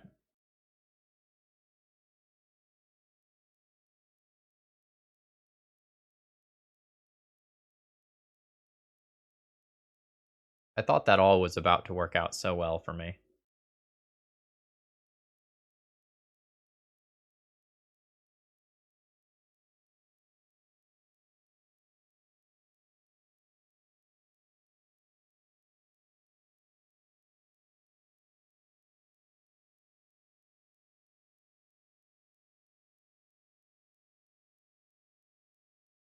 Maybe Abundant Harvest first. Actually, do I just produce an Uro? I just produce an Uro. No, I have enough mana to produce an Uro, not enough cards in graveyard. Okay, let's fuel the graveyard.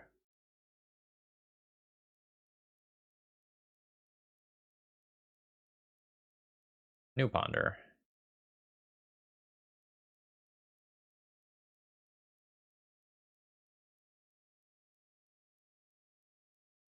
Waddle into Delta. No Stasis.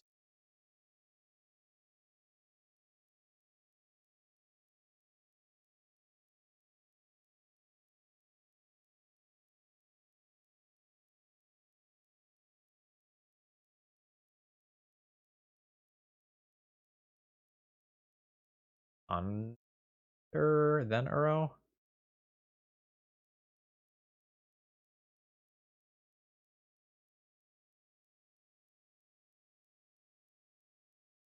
Jorn.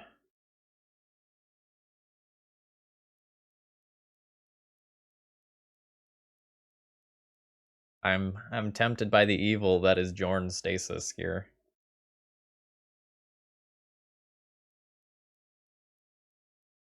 I don't think I want it.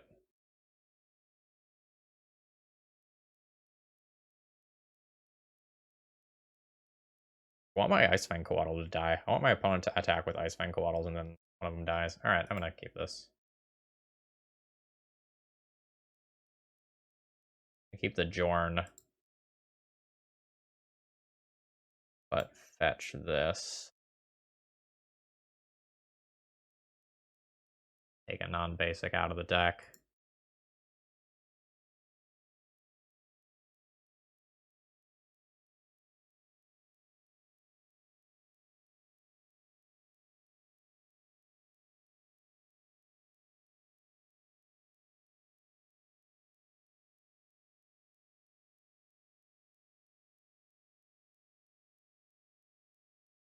I mean, the Rhyme Staff is pretty appealing if my opponent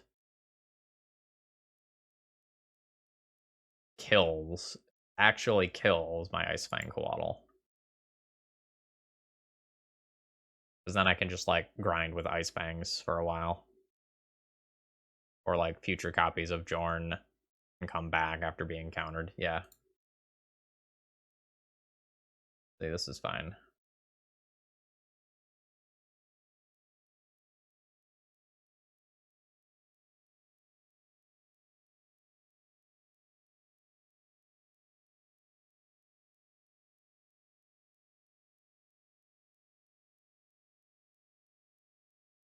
Oh, that's really good.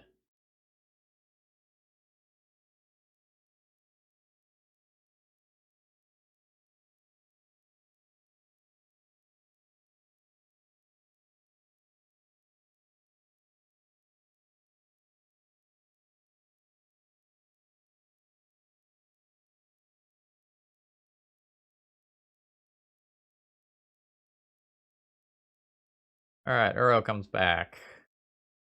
Notably, my opponent does have a Terminus. I'm losing so much magic on line clock to this lag. Not helping the slowness that is my deck.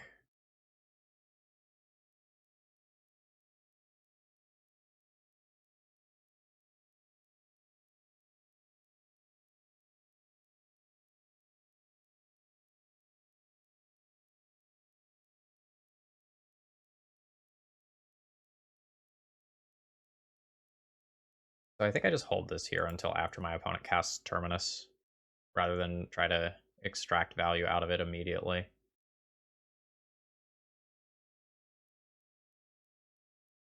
So notably, because this has Flash, I can play it from my graveyard at my opponent's end steps. That's wild. Hey Jerry, welcome.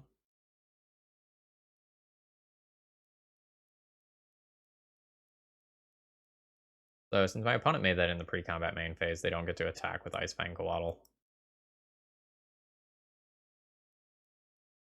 They should have waited for post-combat.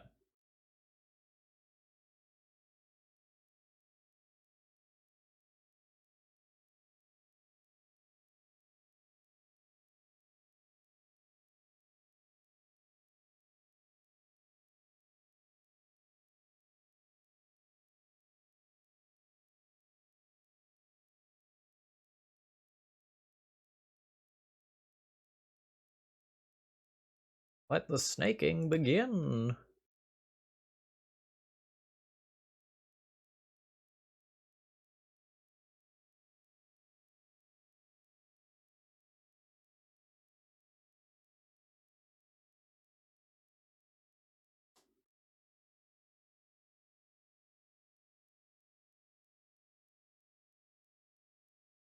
A lot of snakes.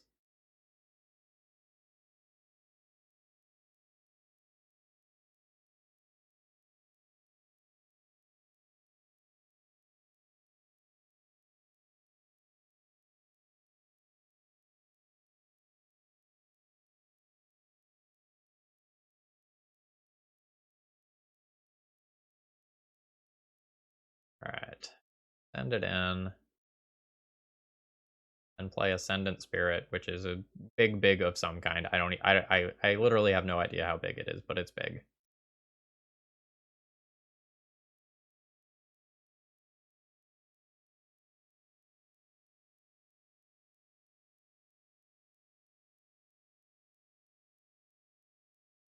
It's very big and very stupid, and very much will come back if my opponent counters it.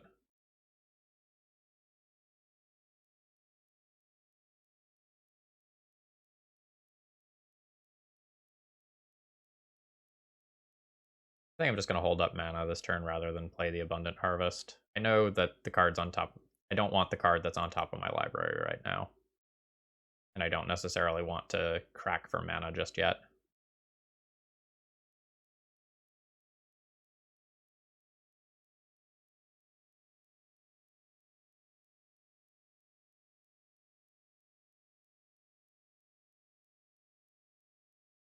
Um, Force it? I don't want to force that. This Ascendant Spirit is really good.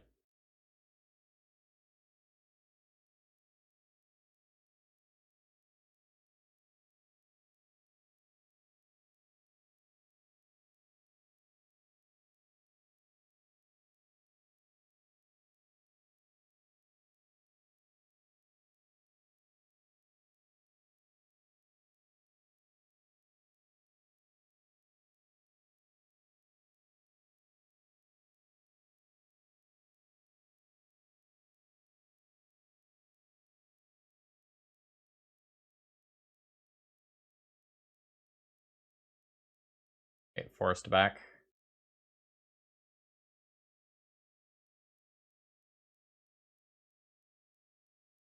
Play a snake and look.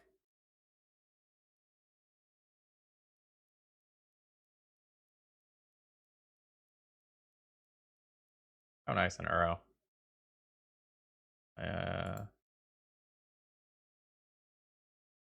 Given Uro, I don't think I would force back again now.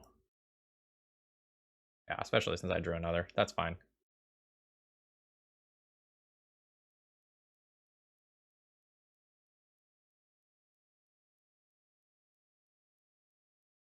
Lag is really annoying. I can hear things happening and I can't see what's happening.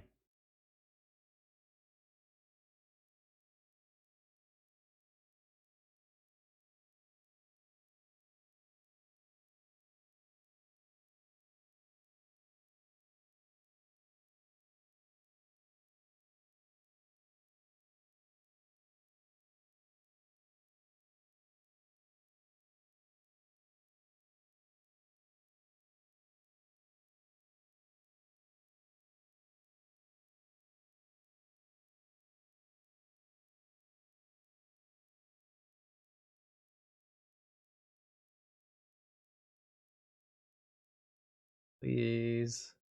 Photo, let me do my thing.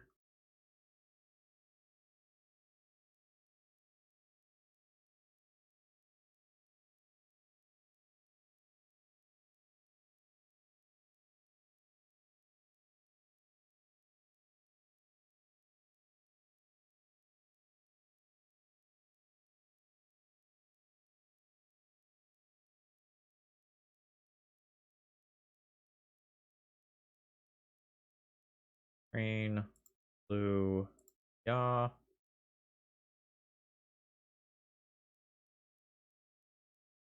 Oh, I need to put one more card in graveyard, don't I? I guess I can play Abundant Harvest, it'll be fine. Blue, blue, green, green. Yeah, it's fine.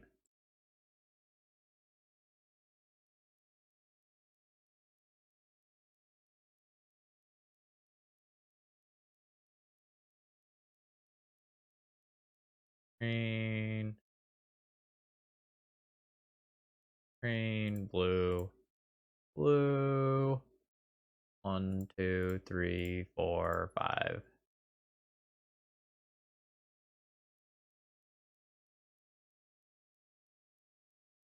I mean, I'm aware of the clock, but like, look at how long it's taking me to do actions. Like, there's nothing I can do about that.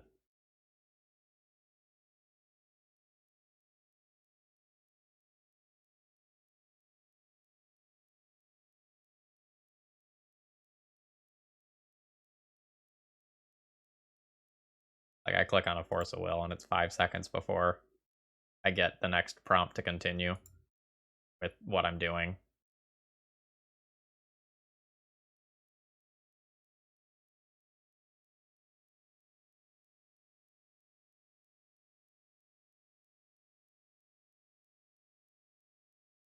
It's just very frustrating.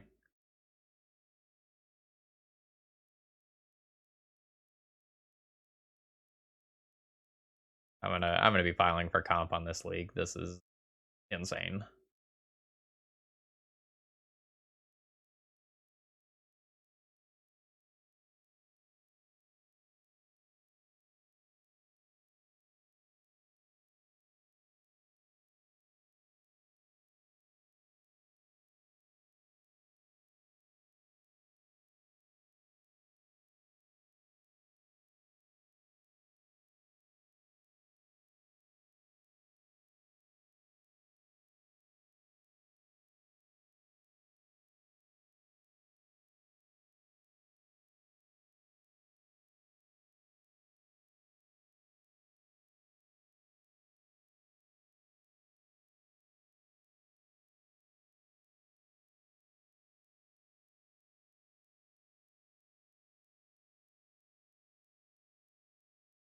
Ugh.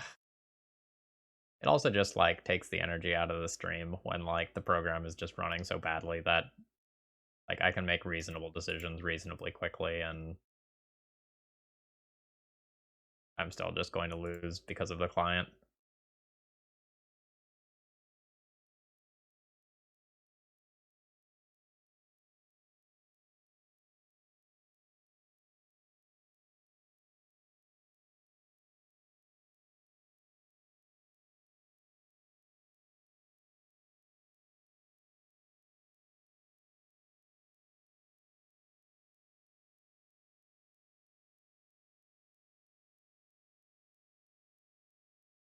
I'll take an Ascendant Spirit and have a Decay on top.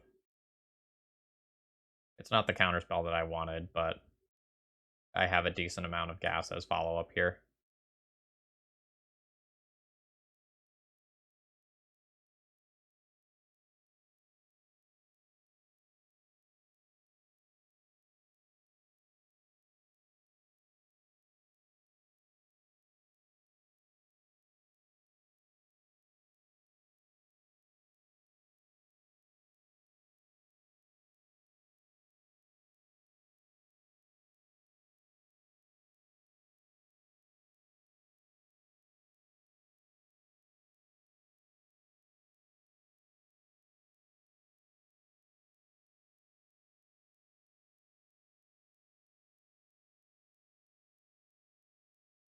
Oh my gosh, just let me play Magic Moto.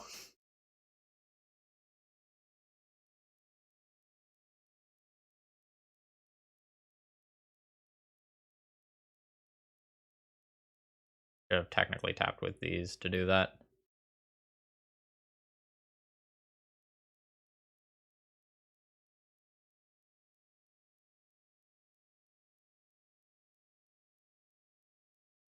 Oh, whatever. Go big here.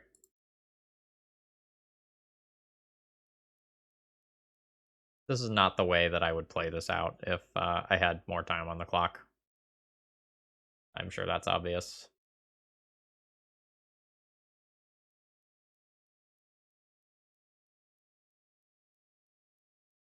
The worst part here is that I just like did not one of us did not win this game so that I could reasonably restart the match.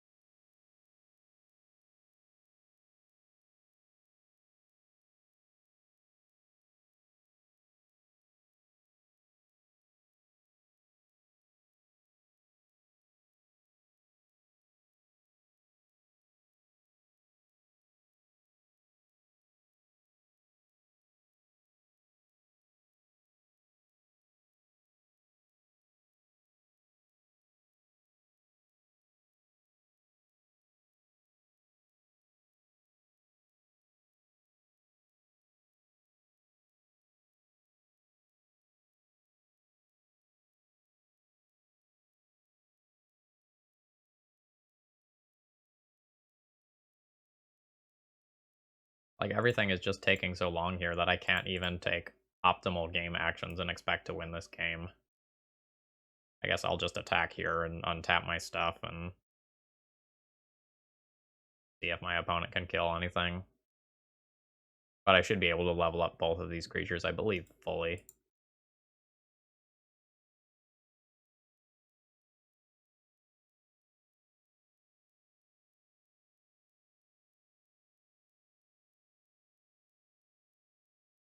Any one of these is presenting lethal, though.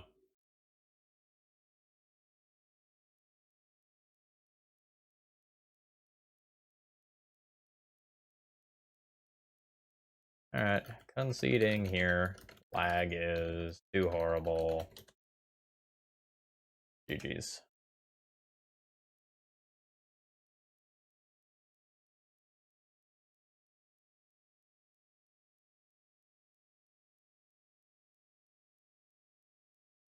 Alright, let's reboot and file for comp. Alright, round 4 here.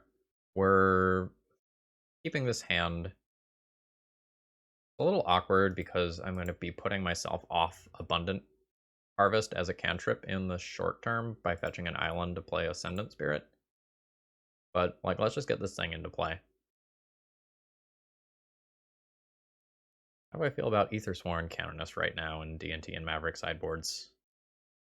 I haven't been super impressed with Aethersworn Canonist in the last year or so. Like, against the Storm-ish style decks, but coming down a turn sooner via Deafening Silence is really nice. And versus a lot of the combo decks, the Aethersworn Canonist doesn't really do anything. Like, not a killer versus something like Doomsday or Show and Tell. They can outpatience you in a lot of cases. Love it, whatever you're doing.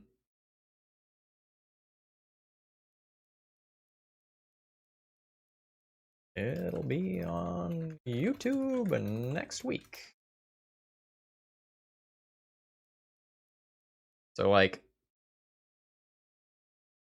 I feel like you probably have better options in Maverick, and with Death and Taxes, I don't know if...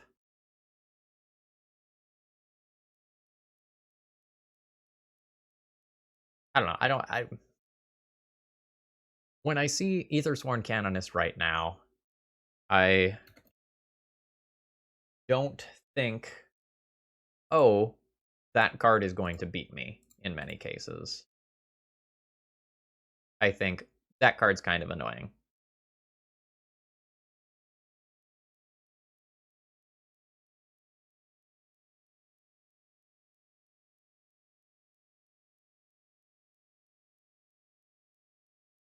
Like, I don't have time to test Death and Taxes right now and, like, put in extra games.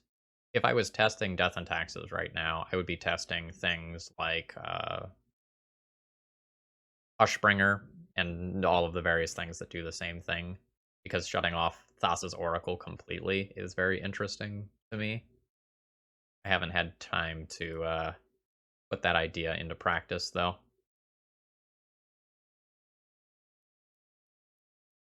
Crabman, thank you very much for following.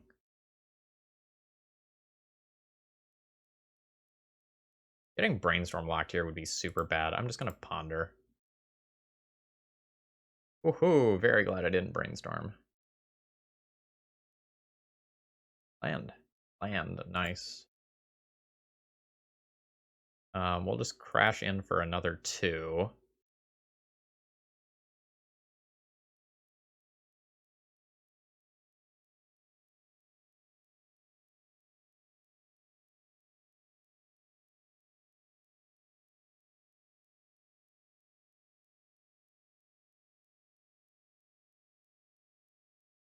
Now what do I do with the rest of this turn? Do I just play Abundant Harvest, or do I put another creature into play? I think I play Abundant Harvest, because I have Force of Will plus 2 things to pitch currently.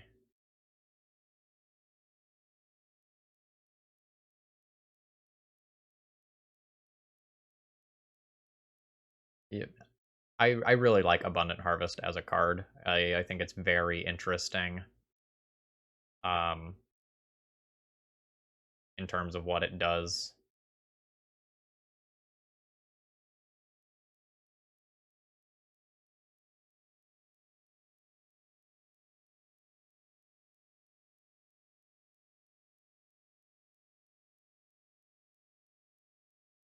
I might just take land here, honestly. I have a mana sink in play.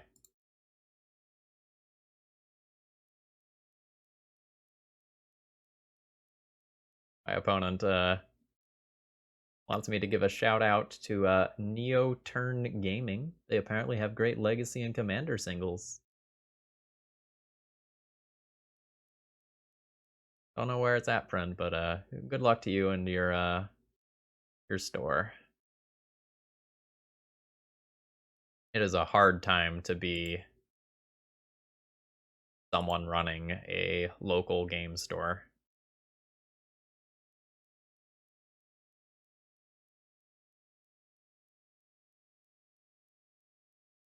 Wait, am I forcing twice over a fucking Ascendant Spirit? Fuck him. Let's go.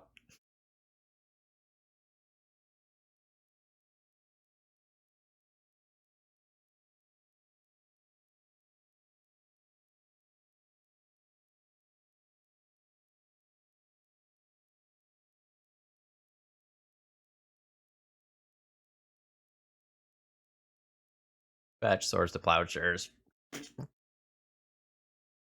God damn it.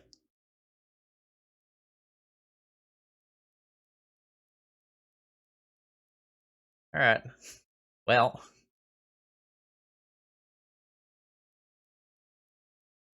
why do we force over that if we have Swords to Plowshares too? Like, that's what didn't make sense to me.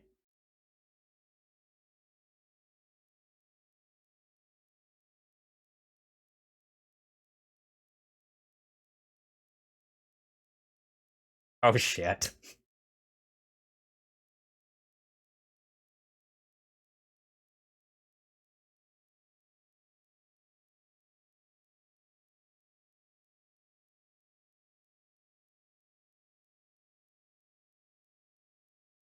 Hey, mana doesn't quite work to play Uro into Frost Augur.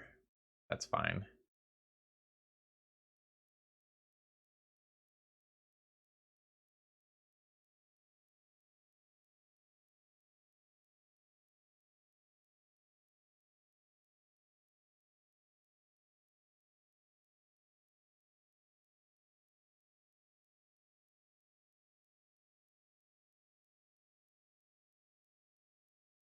I think I saved this Abundant Harvest. I think I have enough cards in Graveyard that I can just, like, draw the kind of Chromie card that's on top of my library and then use Abundant Harvest to dig later.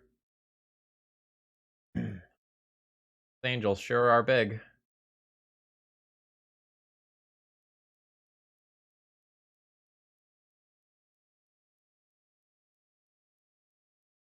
I think that's enough. I think that's enough. Like, my opponent is going to have 2 4/4 Angels, plus 3 cards off Standstill, plus Monarch card. That's fine.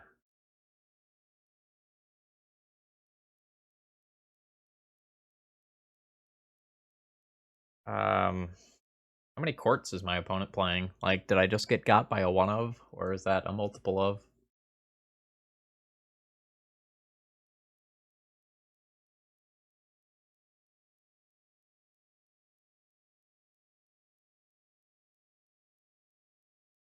Would I needle a Shark Typhoon?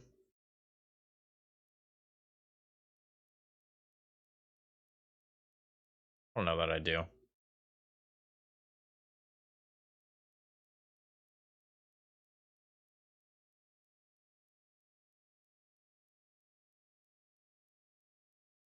What, are you thinking of that time we got 4 for 1?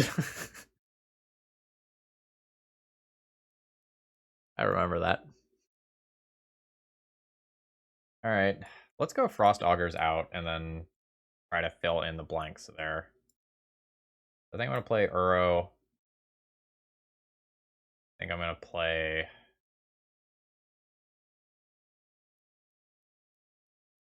Return to... I think I want to play Return to Nature for the court. And it also might get some Mystic Sanctuary value.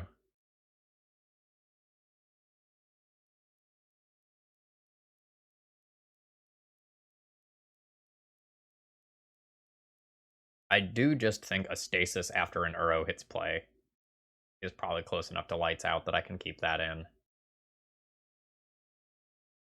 Keep one of these. I'm going to keep the Dead of Winters for just an army of angels. I want to have some outs to that sort of stuff. It's possible I could want Abrupt Decay as well, though.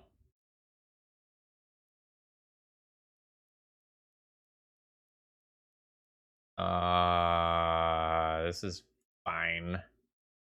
I'll just use Abundant Harvest on turn 1 to get a new land and hope it's blue.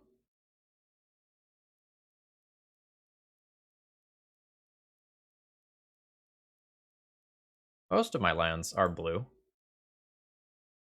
But this is a weird sort of situation where this not being blue is like super, super, super relevant.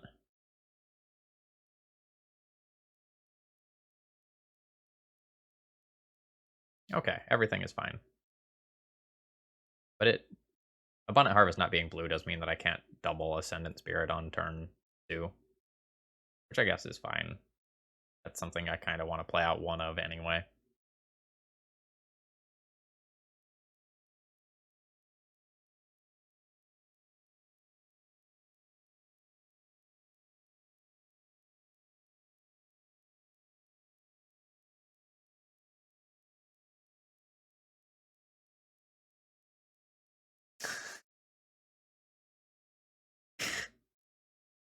That's cheeky.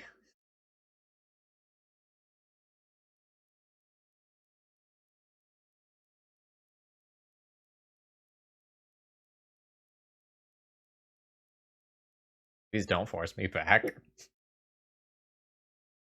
God damn it. No! Alright. Well.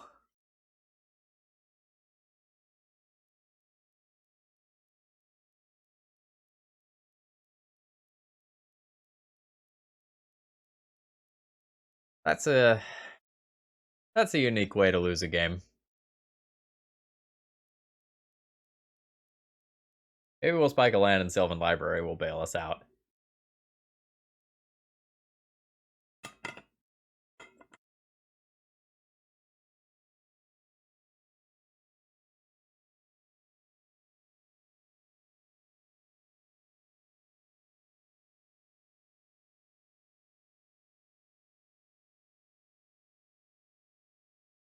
Fun also gets to know what's up. Uh-oh. Snap.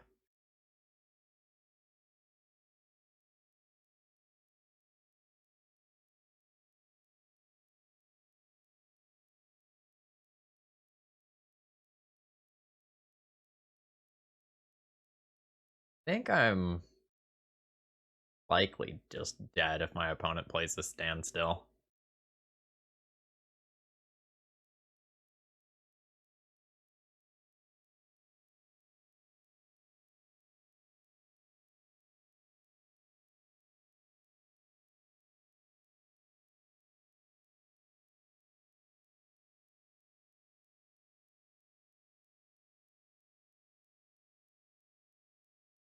I think I will just concede if I miss my next line drop.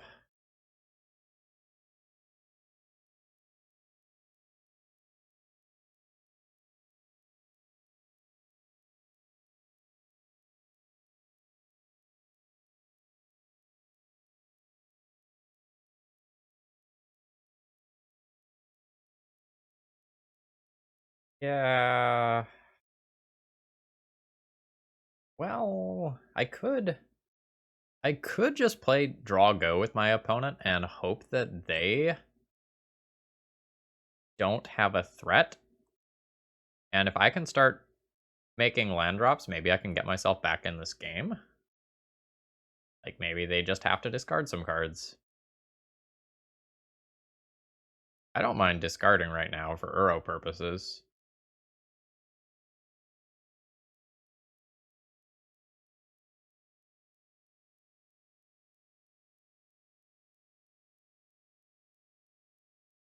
That doesn't make a shark. I would have held that. Like, it's okay if you discard some cards.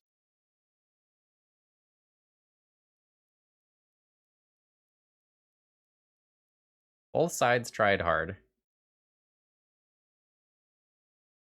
Yeah, maybe I was a-okay to not concede this game. Although apparently there's no lands in my deck.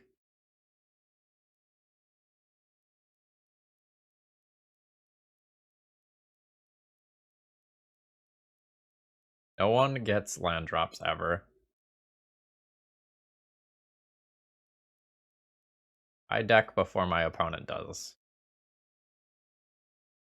Also, my opponent used 2 surgicals, so I'm probably safe to just like discard an Uro and let that chill in the graveyard.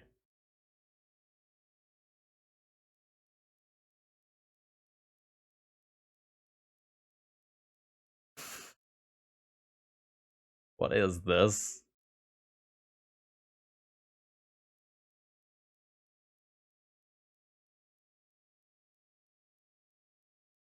So how about them lands? Yup.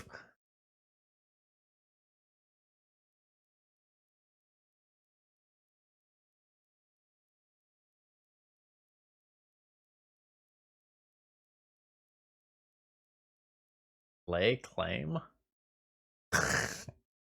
7 mana? Okay.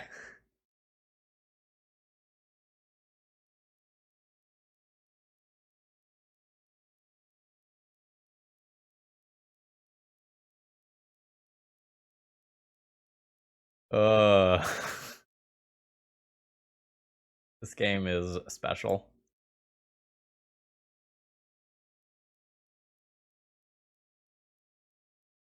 I've gone through literally a third of my deck and I've seen one land.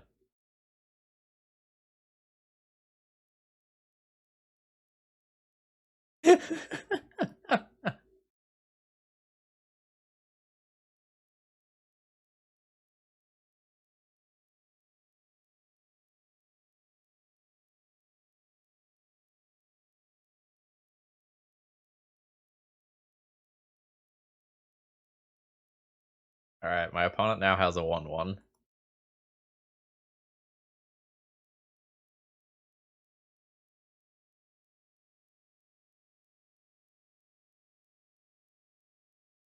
Oh my gosh, a land. A few more till Uro. In specific color combinations.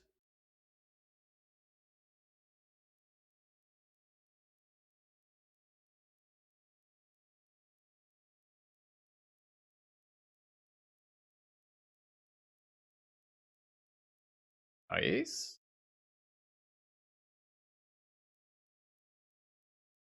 We're not gonna let that shark just lava axe us for free.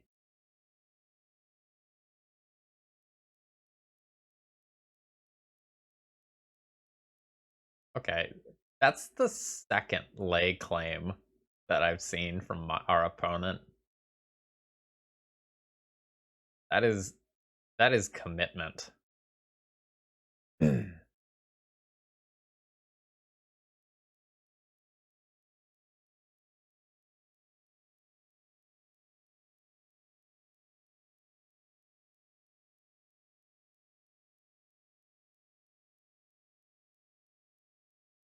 So note, at some point I can just brainstorm end step, but I'd prefer to make a few more land drops. Like, my opponent also has 7 cards, so they can probably do a pretty good job of cleaning up.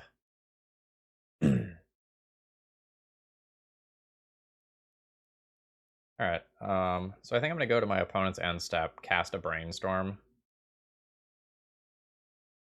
and try to find some counter magic. Just make my opponent discard a few cards, and then I try to play in a row. Replenish is the answer for why multiple lay claims.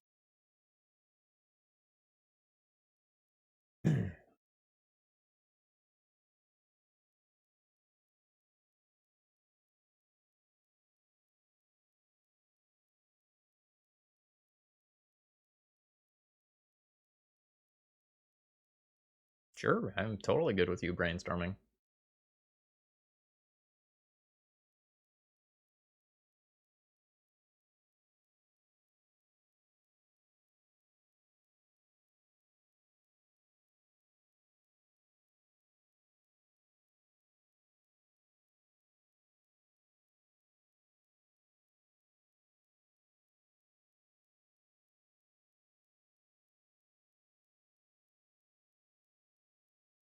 The Abundant Harvest has been pretty good. It's a little bit of an odd cantrip sometimes, but it's been pretty good. Alright, Island, Forest, Island, Forest. Just gonna fire off more brainstorms here. Stasis. I don't think we need Stasis.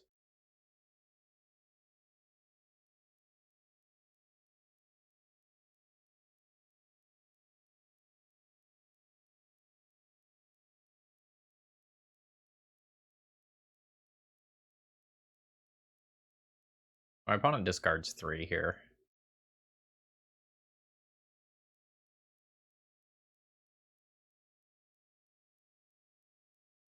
And then I can try to do my thing. I really want a piece of counter magic, and I was kind of trying to wait that out, but seems like it wasn't really in the cards. I don't even know if I'm going to play Uro this turn. I could just, like, rattle through my cantrips this turn, try to set something up.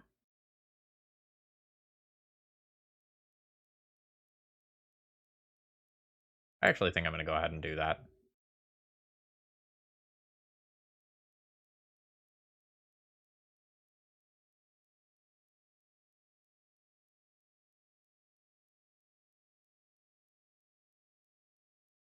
So let's start with Abundant Harvest. So I kind of have the least control over this one.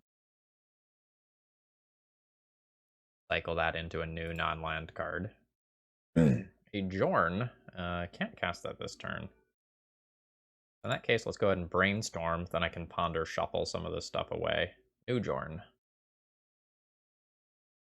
Let's put back the return to nature. Let's keep that in case I. No, if I replenish resolves and a Shark Typhoon comes back, there's multiple Shark Typhoons, and then that doesn't matter. Let's junk this and one Jorn. Ponder shuffle.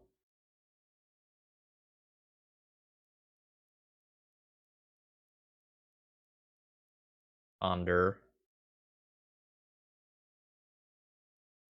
We're just looking for counter magic here, basically. Yeah, there we go.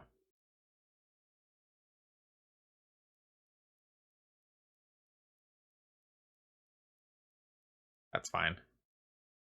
Big Bear, best of luck in your event. And Last Reverie, thank you very much for following. Bavarian Kraut, you as well. I don't remember if I, Oh. Oh, no.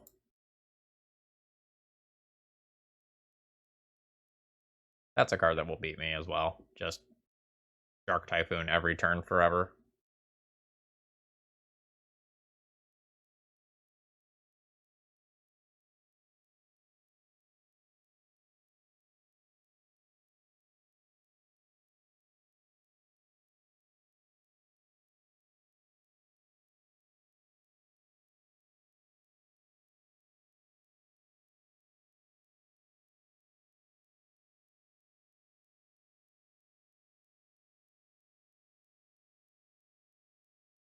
So note, I do have another Uro in graveyard, so I don't have to fight very hard or even at all over this card if I don't want to.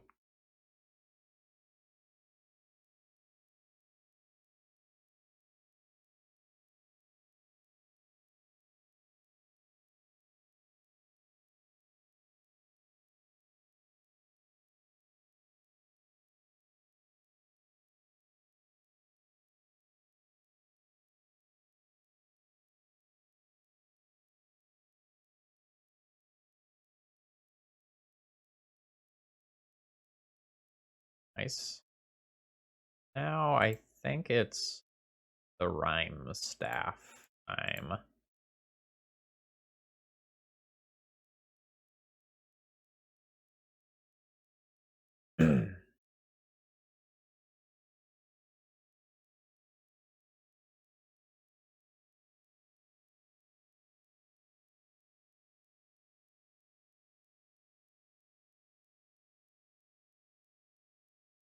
I would like to win this fight.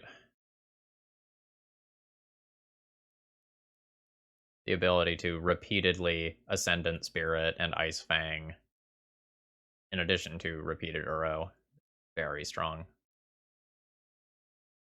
Trios are really fun. Like, definitely some of my favorite events I've ever played in. Everyone's just, like, having a good time playing Magic with their friends, you know, win or lose.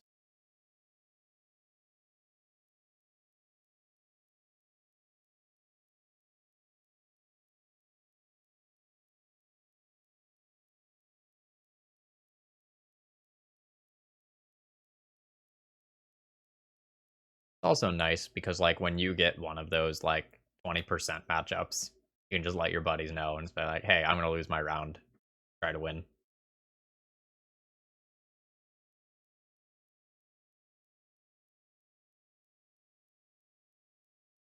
Alright, Earl comes back. 1, 2, 3, 4. 1, 2, 3, 4, 5. Done. Like, I remember one of the team trios I played in. Like, I was playing Death and Taxes, and round 1 I got paired against Belcher, and round 2 I got paired against Elves. And those rounds were just like, well, it's on you guys these rounds. And then I carried in most of the rest of the rounds where I got paired against reasonable things like Delver.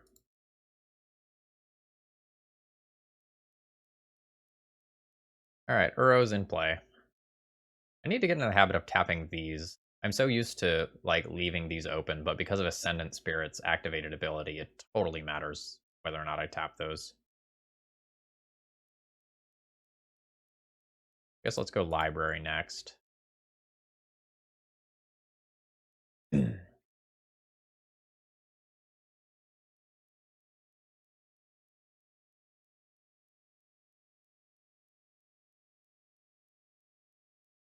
What is this 4 mana counter?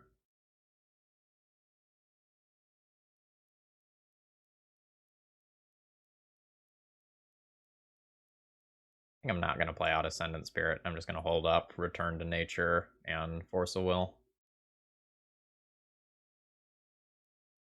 Yeah, the Spirit needs snow mana. So normally the heuristics you use for tapping mana is tap the things that have the least options for your basic lands. And that's just not the case here.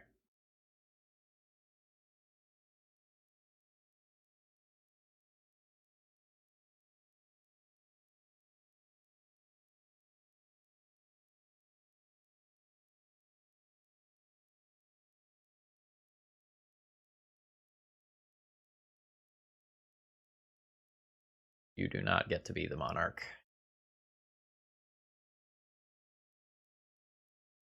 Itching shark type.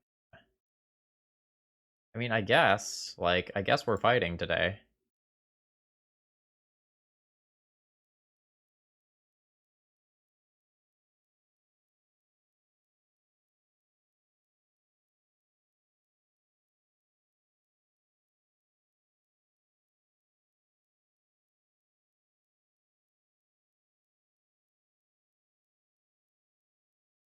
I don't know. I'm just like kind of confused about my opponent's play pattern because like if I just remove this 1/1 token that they create, or no, they don't even get a token immediately.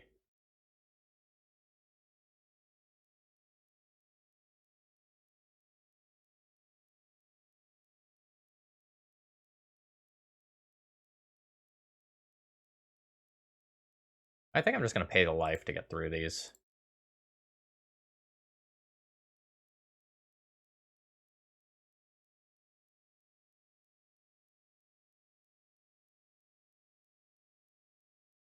I would like to be looking at fresh cards.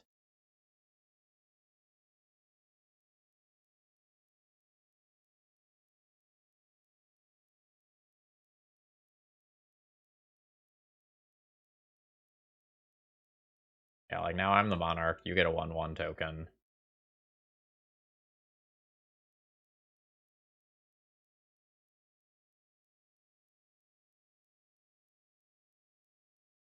Jorn. Jorn Snow. Oh, hold on. Let's learn the lesson that I was just fucking talking about.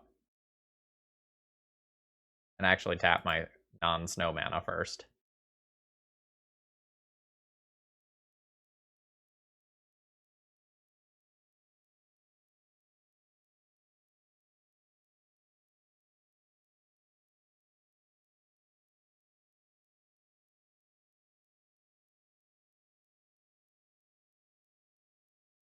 Alright.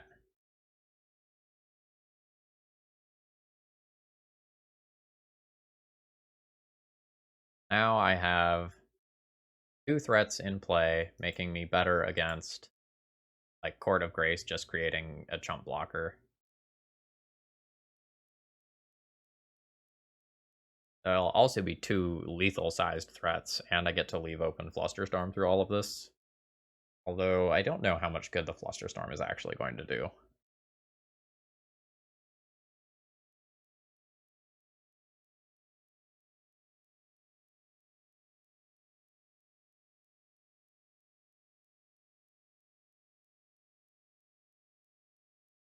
Yeah, this has been a strange one.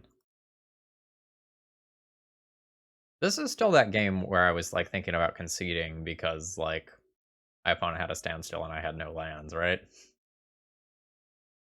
That's still the same one?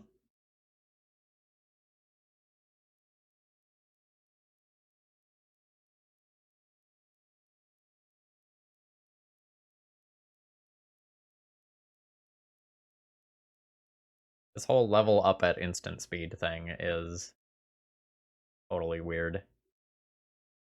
Not in a bad way. Takes some getting used to.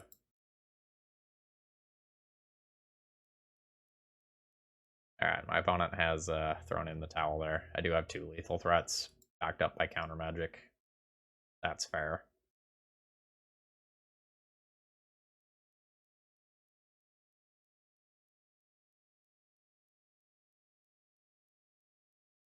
I think I want Scavenging Ooze now.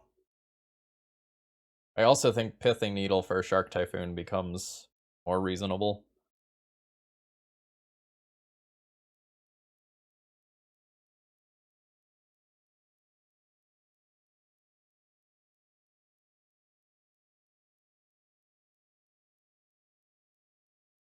I think if I'm going to bring these cards in, though, I might have to board out Stasis.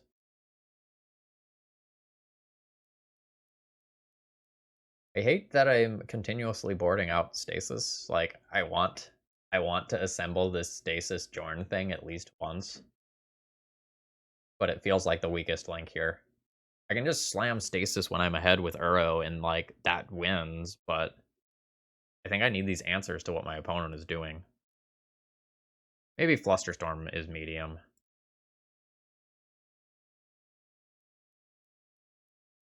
But I don't want to do that.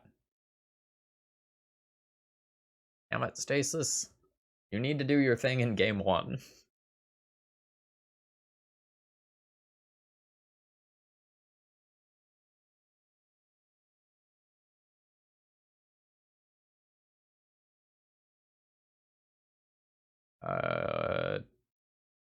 It's not a blue cantrip that pitches to Force of Will, but I keep this hand. So this just plays Sylvan Library. Sylvan Library gets countered, and then I play another Sylvan Library. Abundant Harvest can very likely find me a blue card for Force of Will if I don't draw one. Play that.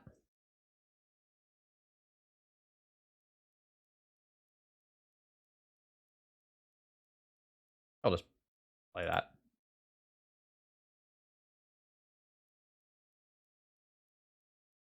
Like, it gets in under a standstill, and it's super annoying.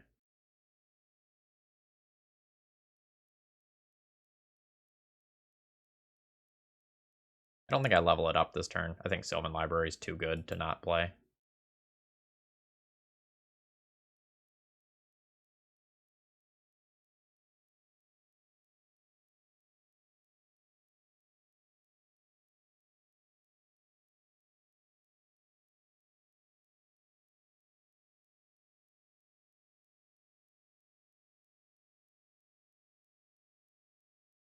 Alright, first Sylvan Library is about to get countered, all according to plan. I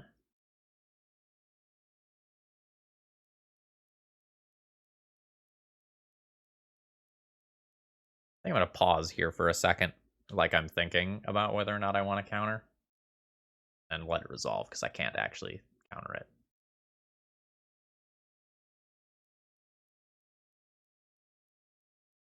Something else to keep in mind here is that our opponent has 7 minutes on clock.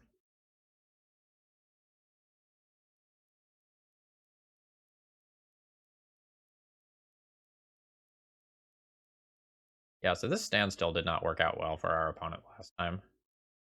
Like, I just broke it in a way that was very favorable for me.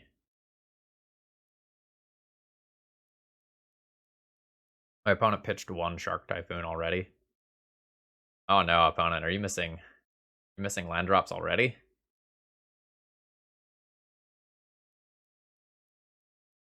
Well,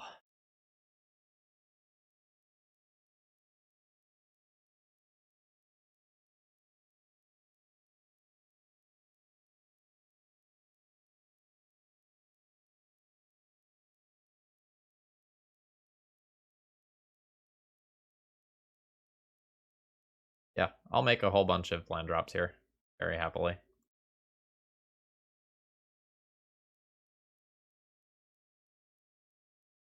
I think I don't want to break the standstill until I have Force of Will back up for something good. And my opponent also has to discard. So I'm going to want to find a Brainstorm to do something on my opponent's end step.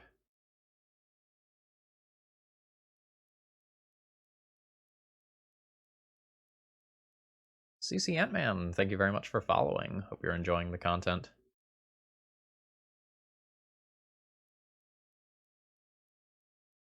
My opponent has leaned really hard into Replenish.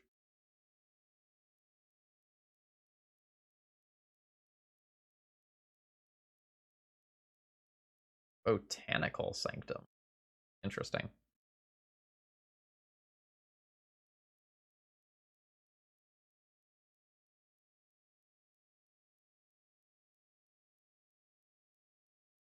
Like, my hand has only gotten better, right? And if I have to discard, that works towards making my Uro better. I'm good with where everything is at. I don't want my opponent to realistically draw 3 cards off a standstill. I'm willing to take my time. My opponent is going to discard here.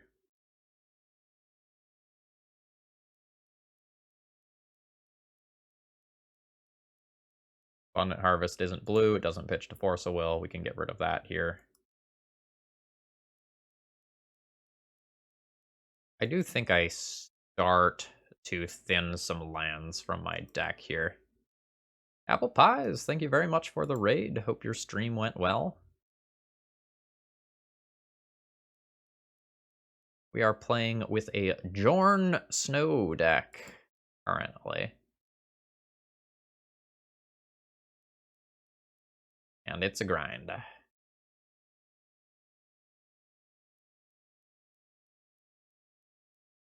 Yeah, see, like, my opponent is building towards a Replenish deck, and they just discarded a Replenish. That tells you anything about, like, how decent the current situation actually is for me.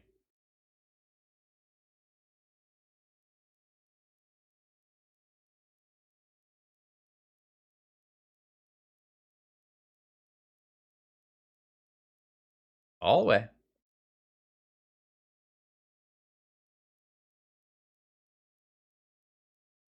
Like, since my opponent resolved Standstill, they've lost 2 minutes of their clock. I'm good with what's happening.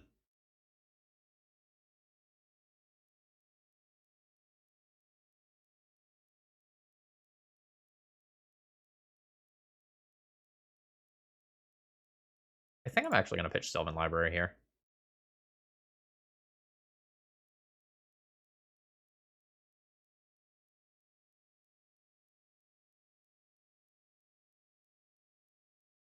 Alright, I want a Brainstorm or I want an Ice Fang Coatl. I just need some instant to break this on my opponent's turn.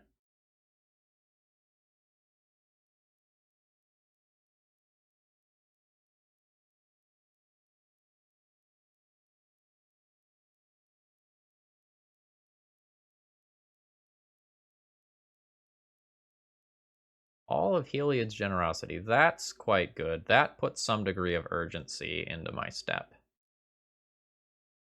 Because that represents just Shark Typhoon forever. Wait, hold on. Is there no Shark Typhoon in there?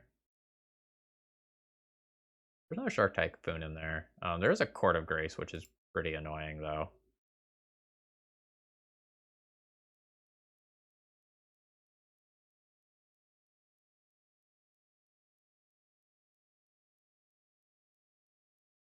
Maybe I have to break it here. Because otherwise court, like, I want to end this turn with a creature, preferably 2 in play. Alright.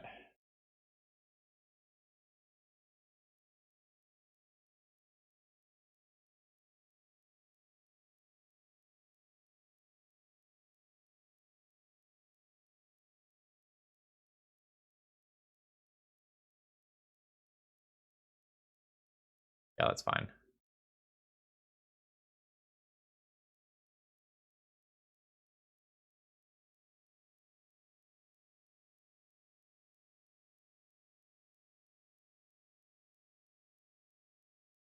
Actually, I don't know what fetchable lands I have in my deck.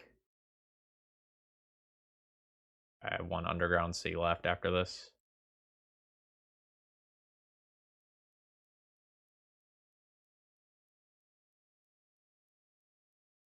This will be a Jorn.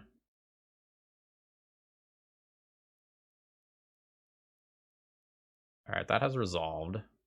Doesn't mean it lives, but it has resolved.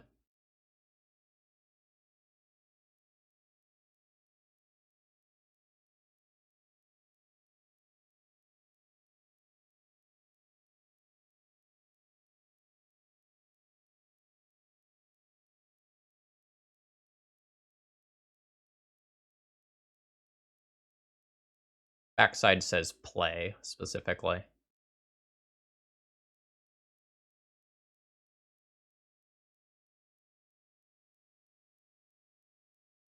Notably, I will force to protect this, I think.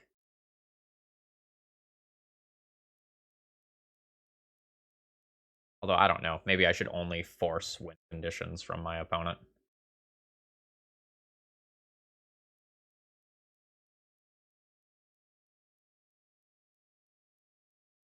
Hard to tell how I win this game.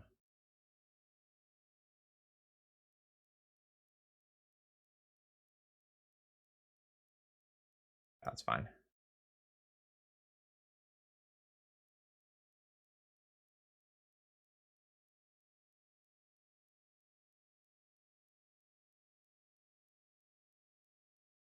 I will probably force exile base removal on Ascendant Spirit. Or some sort of like replenish-esque shenanigans.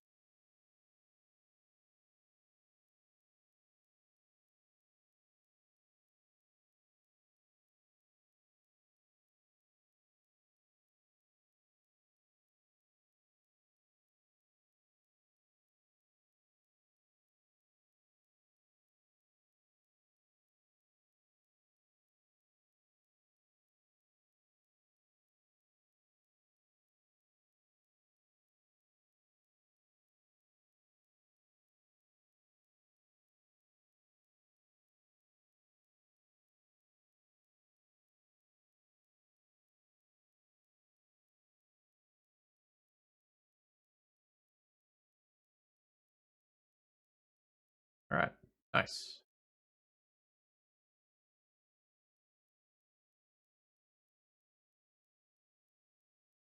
I don't actually need to win this game based on life total. I just need to put enough pressure on my opponent that they can't just win the game.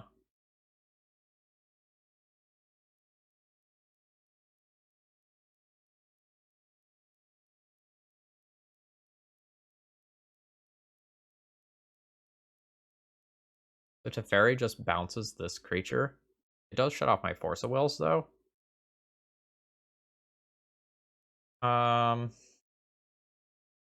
weird. Go ahead and take that out. I think I have enough decent things off the top of my deck.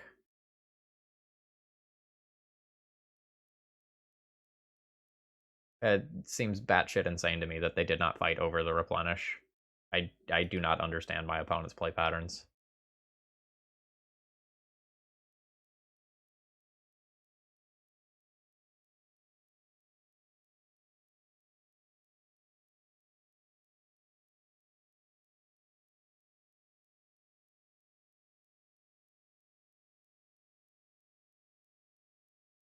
Stop. Stop tapping like an idiot, Phil.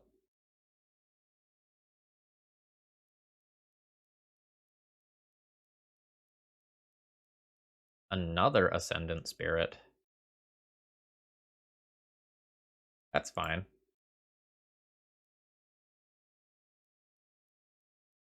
I have 6 total snow mana. Alright. Really wish I had 7 total snow mana, because, like, that is a real difference here.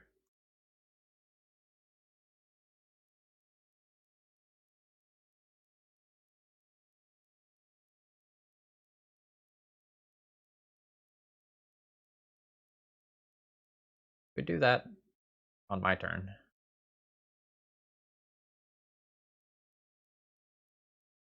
I don't know. I guess you've got enchantments to hit that.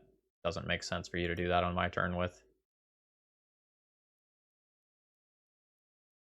Alright, so let's level you up once.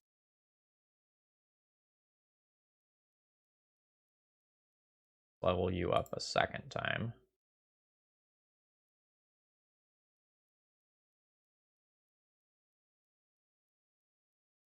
I just get instant speed. Terminus. I have all my snow lands in play. I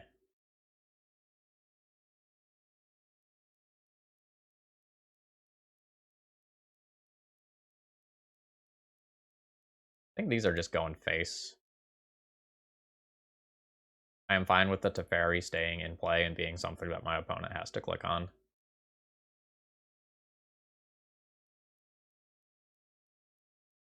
Instant speed replenish is a trick.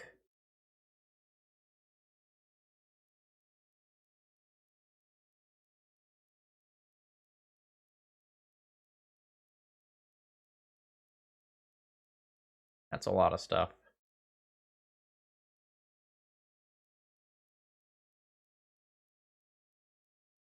Alright.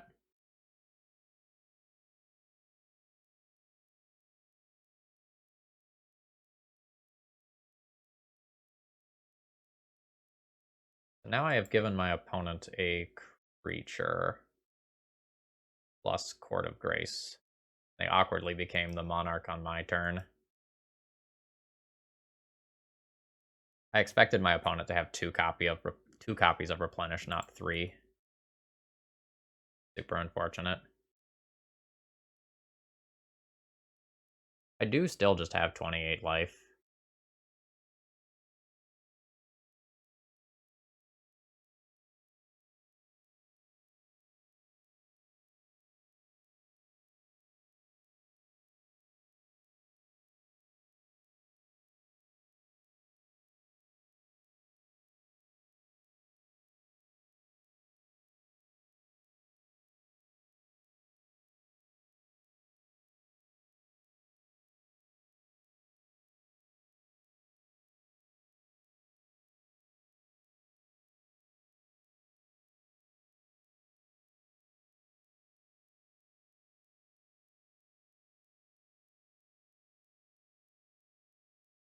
Okay, whatever you're doing, it's costing you time. Time is the only way you lose this game.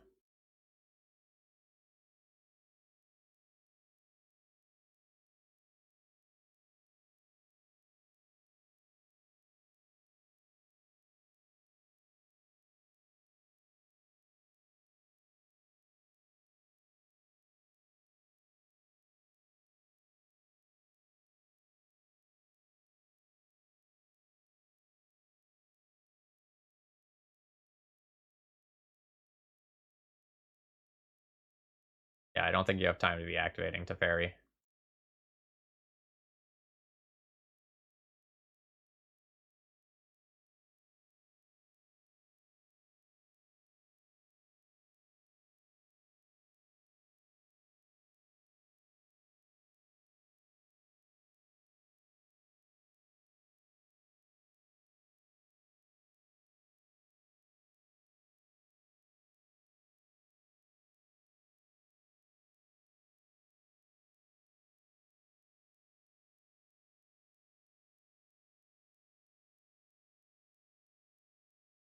Stack that Teferi.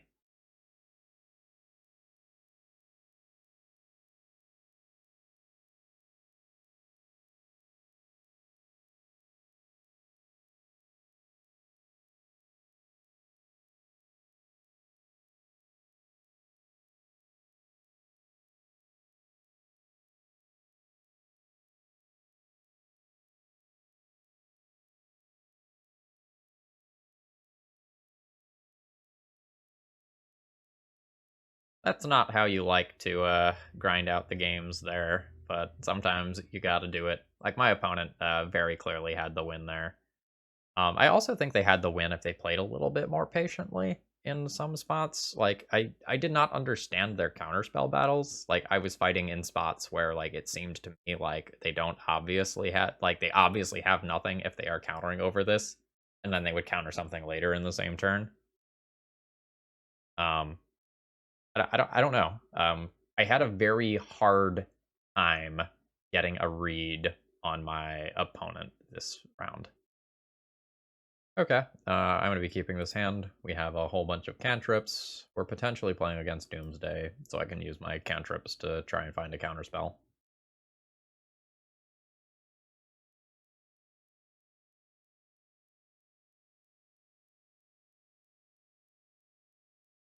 Alright, at least this isn't going to be another 50-minute round.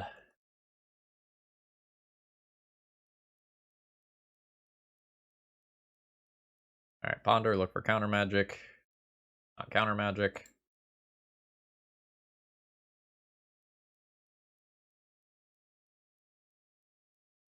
Yeah, like, I think you can just take the Frost Augurs out of the deck, and the deck still performs the same way.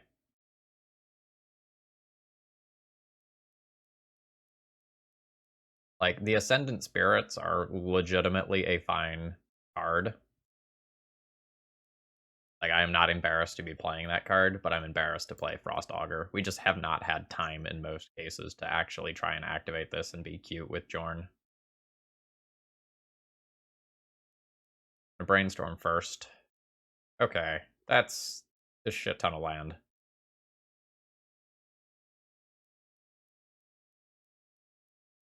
Do I want to play around Days? I think I want to play around Days by not playing Ponder here.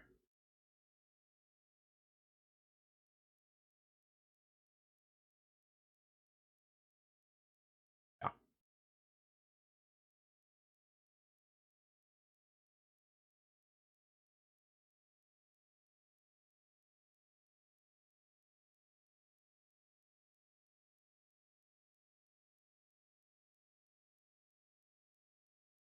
No shuffle.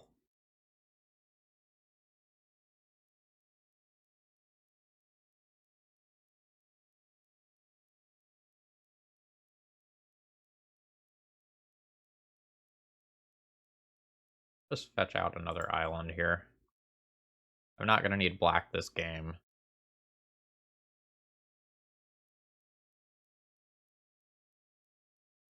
We're not playing Jorn here. We're just looking for more counter spells. Yep.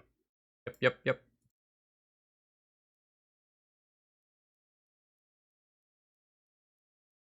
The Omnital. Yeah, I played Omnitel recently. Is that on YouTube already? Hold on.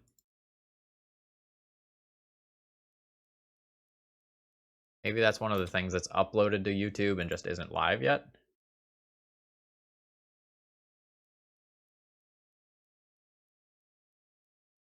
I have a bunch of stuff that's recorded that just isn't live on YouTube yet.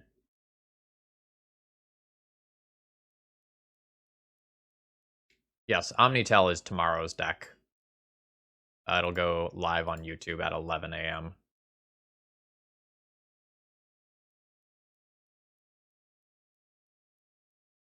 Jorn is not blue, so we only have access to one force effect this turn, unfortunately.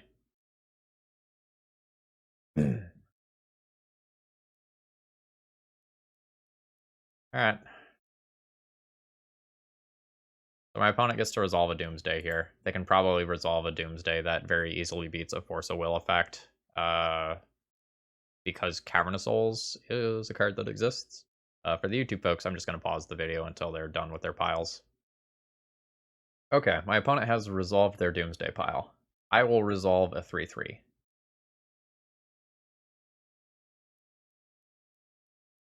For those of you following along with the chat on YouTube, we're talking about Modern Death and Taxes now. We had a while.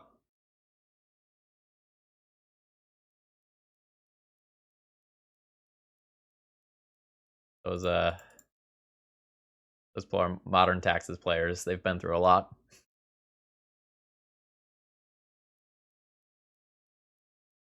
Like, my issue with Modern Death and Taxes is that people tell me, oh, you have all of these good cards for these matchups, and they just, like, come down too slow to actually matter.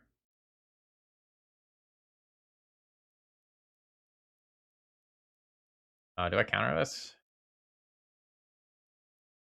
My opponent's pile.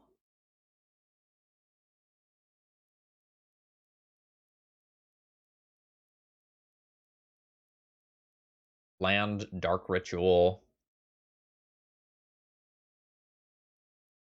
That doesn't work. Land, Lotus Petal, Thassa's Oracle. They have 2 cards in hand that could have a counterspell.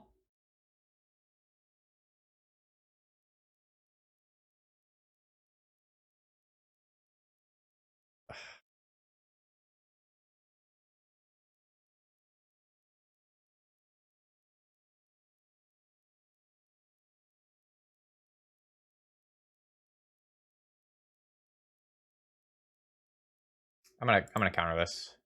Because there's like some Cavern Lotus Petal lines where I don't really get to use my counterspell after this point.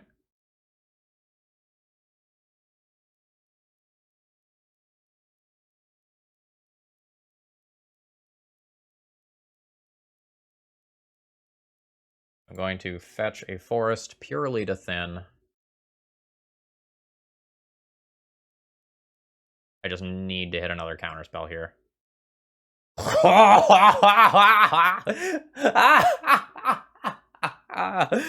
Took until round fucking 5, but we did it.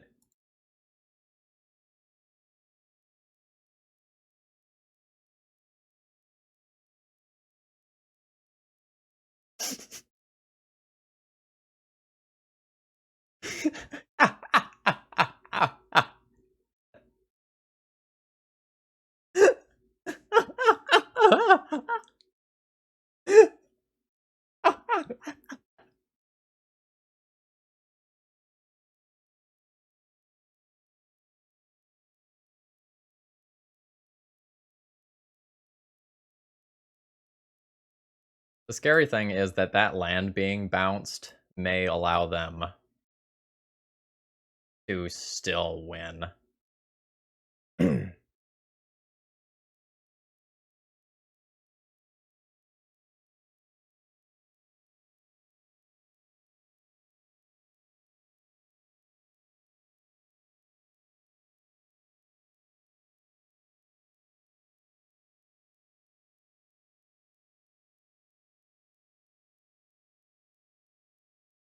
Modern was my favorite format for probably over a year. Basically, while Splinter Twin was a deck, Modern was my favorite format.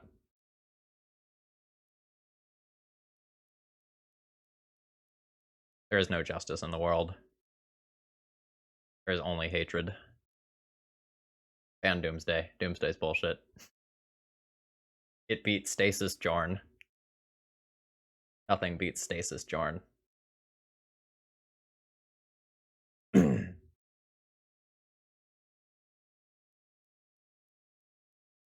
Kudos to my opponent for realizing that Days gave them a line to win that they otherwise did not have. If they didn't have the Days, I think it was good enough.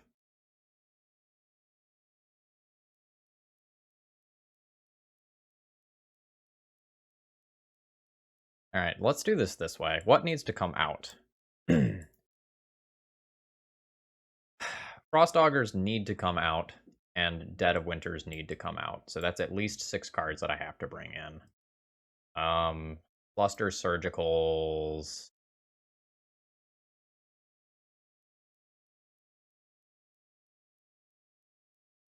Force of Negation.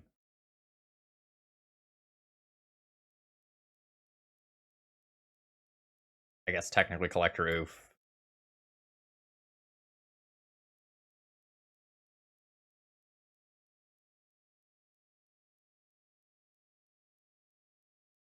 I don't know that I get to play another Uro. I think I'm fine with the existence of Stasis. It almost memed us a win.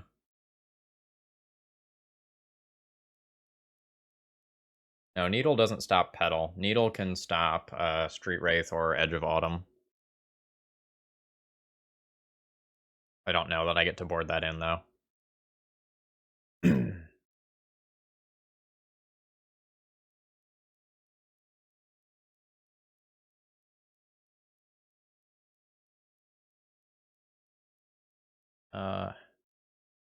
Don't know how to break that down.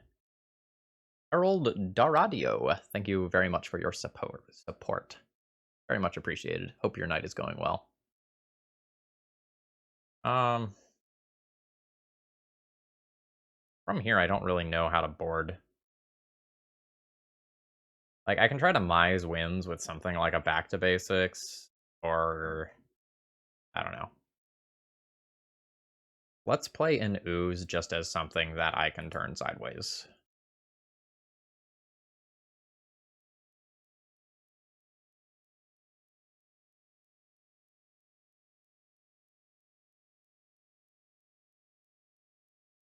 This is unexciting, but fine.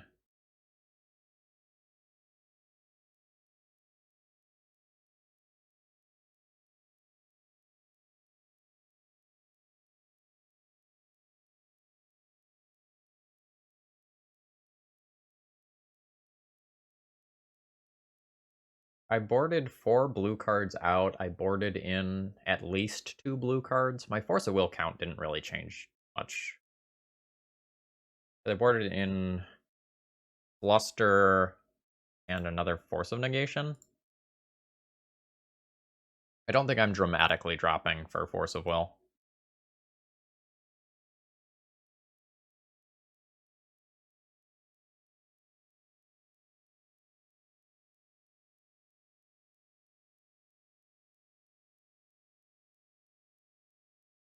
I'm going to have sort of a weird tension this game between wanting to have more blue mana for Stasis and wanting to have green mana for Uro.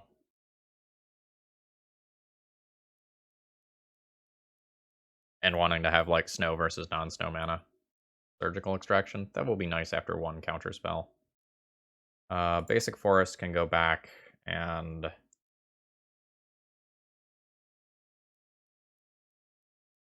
Stasis?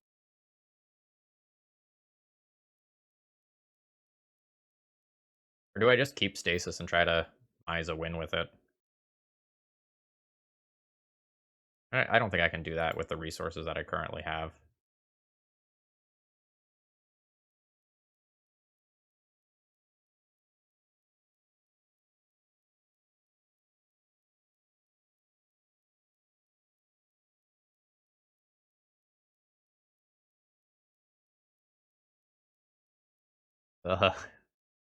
Literally never again with Jeskai Ascendancy. We did that once. That was enough of that. That was just a pain to click through. The deck idea was really good though. Like, Emry plus Jeskai Ascendancy was legitimately cool. Just like adding the Emry engine took away from the non-Emry engine, and that ended up being very awkward.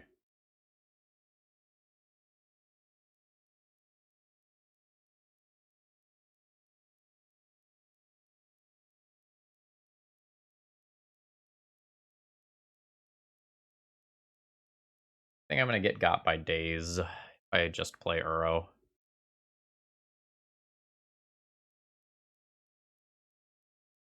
But I think my plan to win involves getting this Uro into play and then jamming Stasis and hoping it works.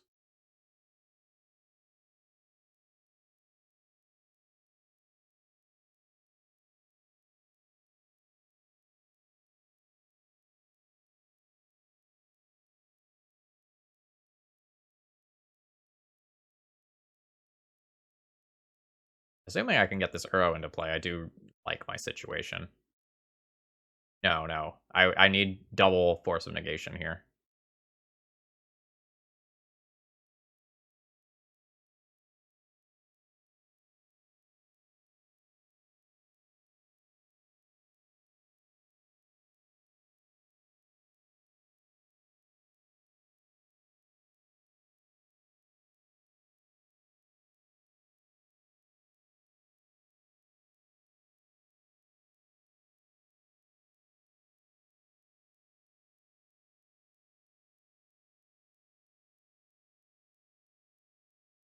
Really awkward, because I want to be able to surgically extract this Doomsday, but I'm just not going to be able to do it. There is a world where I surgically extract Force of Will here.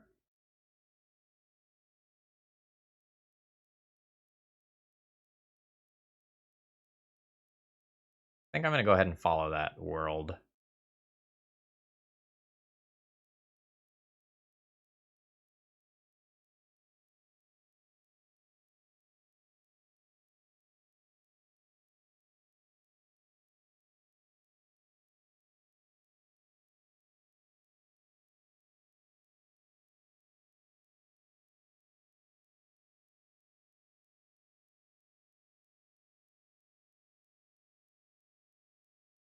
All right, there is a Daze.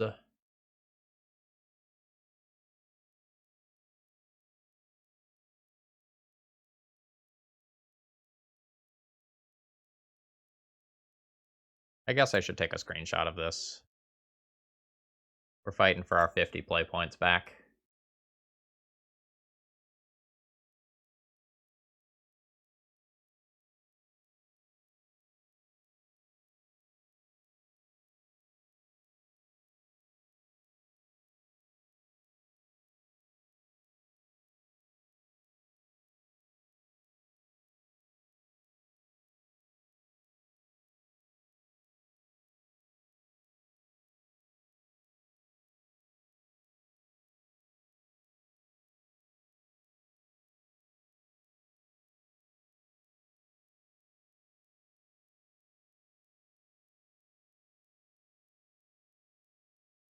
New suspend cards are the rumor, eh?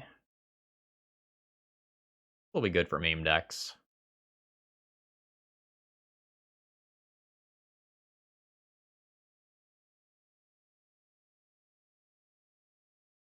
Are you really gonna just cast Ideas Unbound? Wow, I'm surprised. I would like to hit a land drop.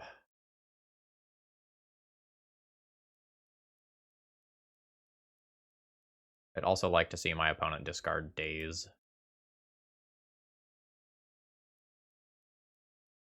They did not. Okay, so I can't Uro this turn without it getting countered. Am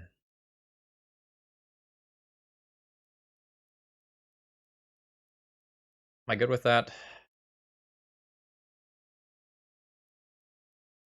8 cards in graveyard. No, not good with that.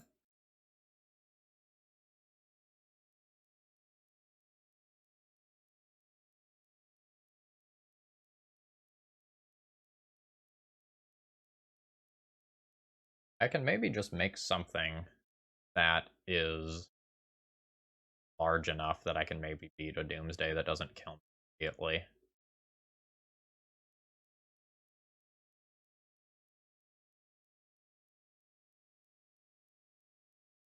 I'll attack for 4 next turn.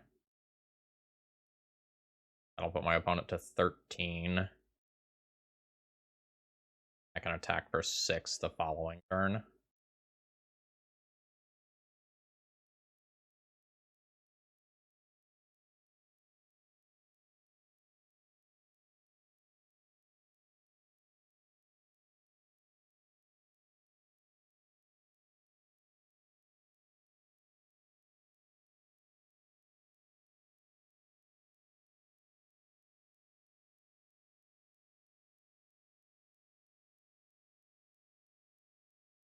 Do have to go through all of these in order.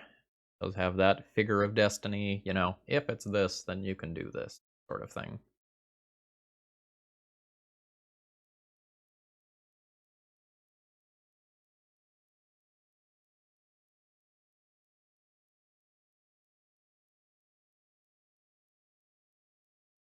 Well, doesn't do anything without another blue card. So we battle.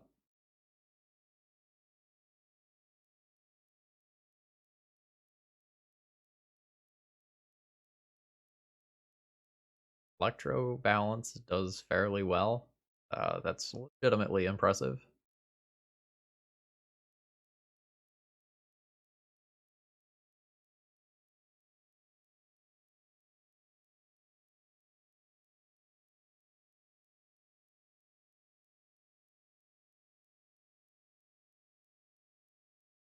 This thing is just weird Uro number 2 that takes a little bit longer than original Uro.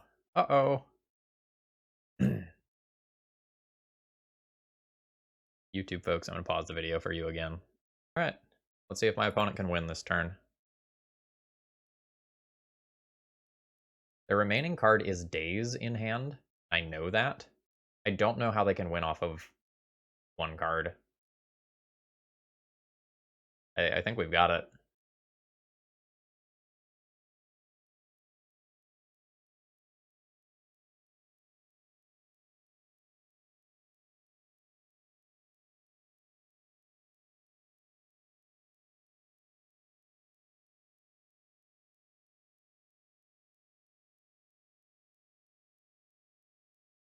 This is definitely one of the longest streams in recent memory. Okay.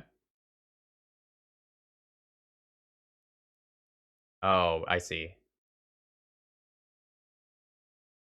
Brainstorm gives you 2 of the cards, but you don't have... Shit, they have an LED that I missed? Oh shit, they do have an LED that I missed. Okay, yeah, then they have lines that can do it. Now it's another Cycler, crack LED for triple blue, Thassa's Oracle. I thought they didn't have LED. But the Lotus petals are split across 2 columns, so I looked for it, and it was not there. That's unfortunate.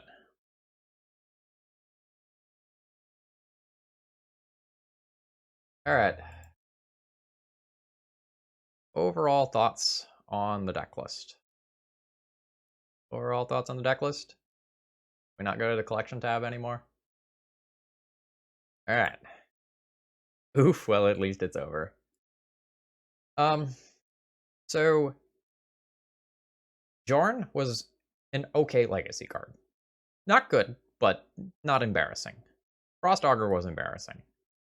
I think if you took the Frost Augurs out of this deck and just replaced them with 4 interaction spells, this deck would become more reasonable. In 5 rounds, I think we boarded out Stasis in 4 of the 5 rounds, and we only assembled the Stasis lock once, and we lost after assembling it. So the donor set out for me to build a Jorn Stasis deck, and I did that. And I think the Jorn side of the deck was fine, but I think the weakest 6 cards in this deck were these, and I think the rest of the shell was an okay starting point. There were a couple of times where if I had found a Stasis, they would have been good, and I just didn't find a Stasis. But since Stasis Jorn is something that can be attacked via like discard, counter magic, creature removal, enchantment removal, it's such a fragile combo, and sometimes your opponent can just have some untapped lands and like answer it after you play it or wait you out. It's not a combo that wins the game. If I were to try this again, I'm not sure exactly where I would start, because I think even though we didn't play the sort of matchups where they were good tonight, I think the Dead of Winters were an insane card in this deck in theory, and I'm very glad to have them around. I kind of want some more game 1 generic interaction and removal, but the thing about that is that you are trying to be a blue-green deck that has just a couple of black cards. Sonic Monks, thank you very much for raiding. We're kind of doing the debrief of a league right now. And so adding something like an Abrupt Decay main deck pushes your mana a little bit further, even though that's the sort of card that you want here. So I think you can make your mana worse and give yourself more generic answers, but I don't know if that's an okay trade-off. Like, the basic swamp doesn't cast Uro, and that's kind of a big deal. That's something that came up a couple of times already, even though I'm only playing, I think, two lands that don't. No, one land that doesn't work towards casting Uro. As far as the sideboard goes, I'm not going to claim that the sideboard was perfectly tuned or anything like that. I liked the sort of cards that I had access to, but this was something that I threw together as a starting point. Return to Nature definitely overperformed tonight. That card was quite good. Sniping things from graveyard and just having the flexibility to do other stuff. I was pretty impressed with this card. Back to Basics also stole a couple of games. Back to Basics is the sort of card that could go into the main deck of this deck if you want to keep that taxation side of Jorn alive without necessarily playing a weaker card like Stasis. All right, I think that's all I've got for today. YouTube folks, if you somehow made it this far, I have earned a like. I have earned a like for this league. But hopefully, most of you didn't stick it out until the end. This one was a slog, and we experienced terrible moto lag round 3. Have a great rest of the day, YouTube folks.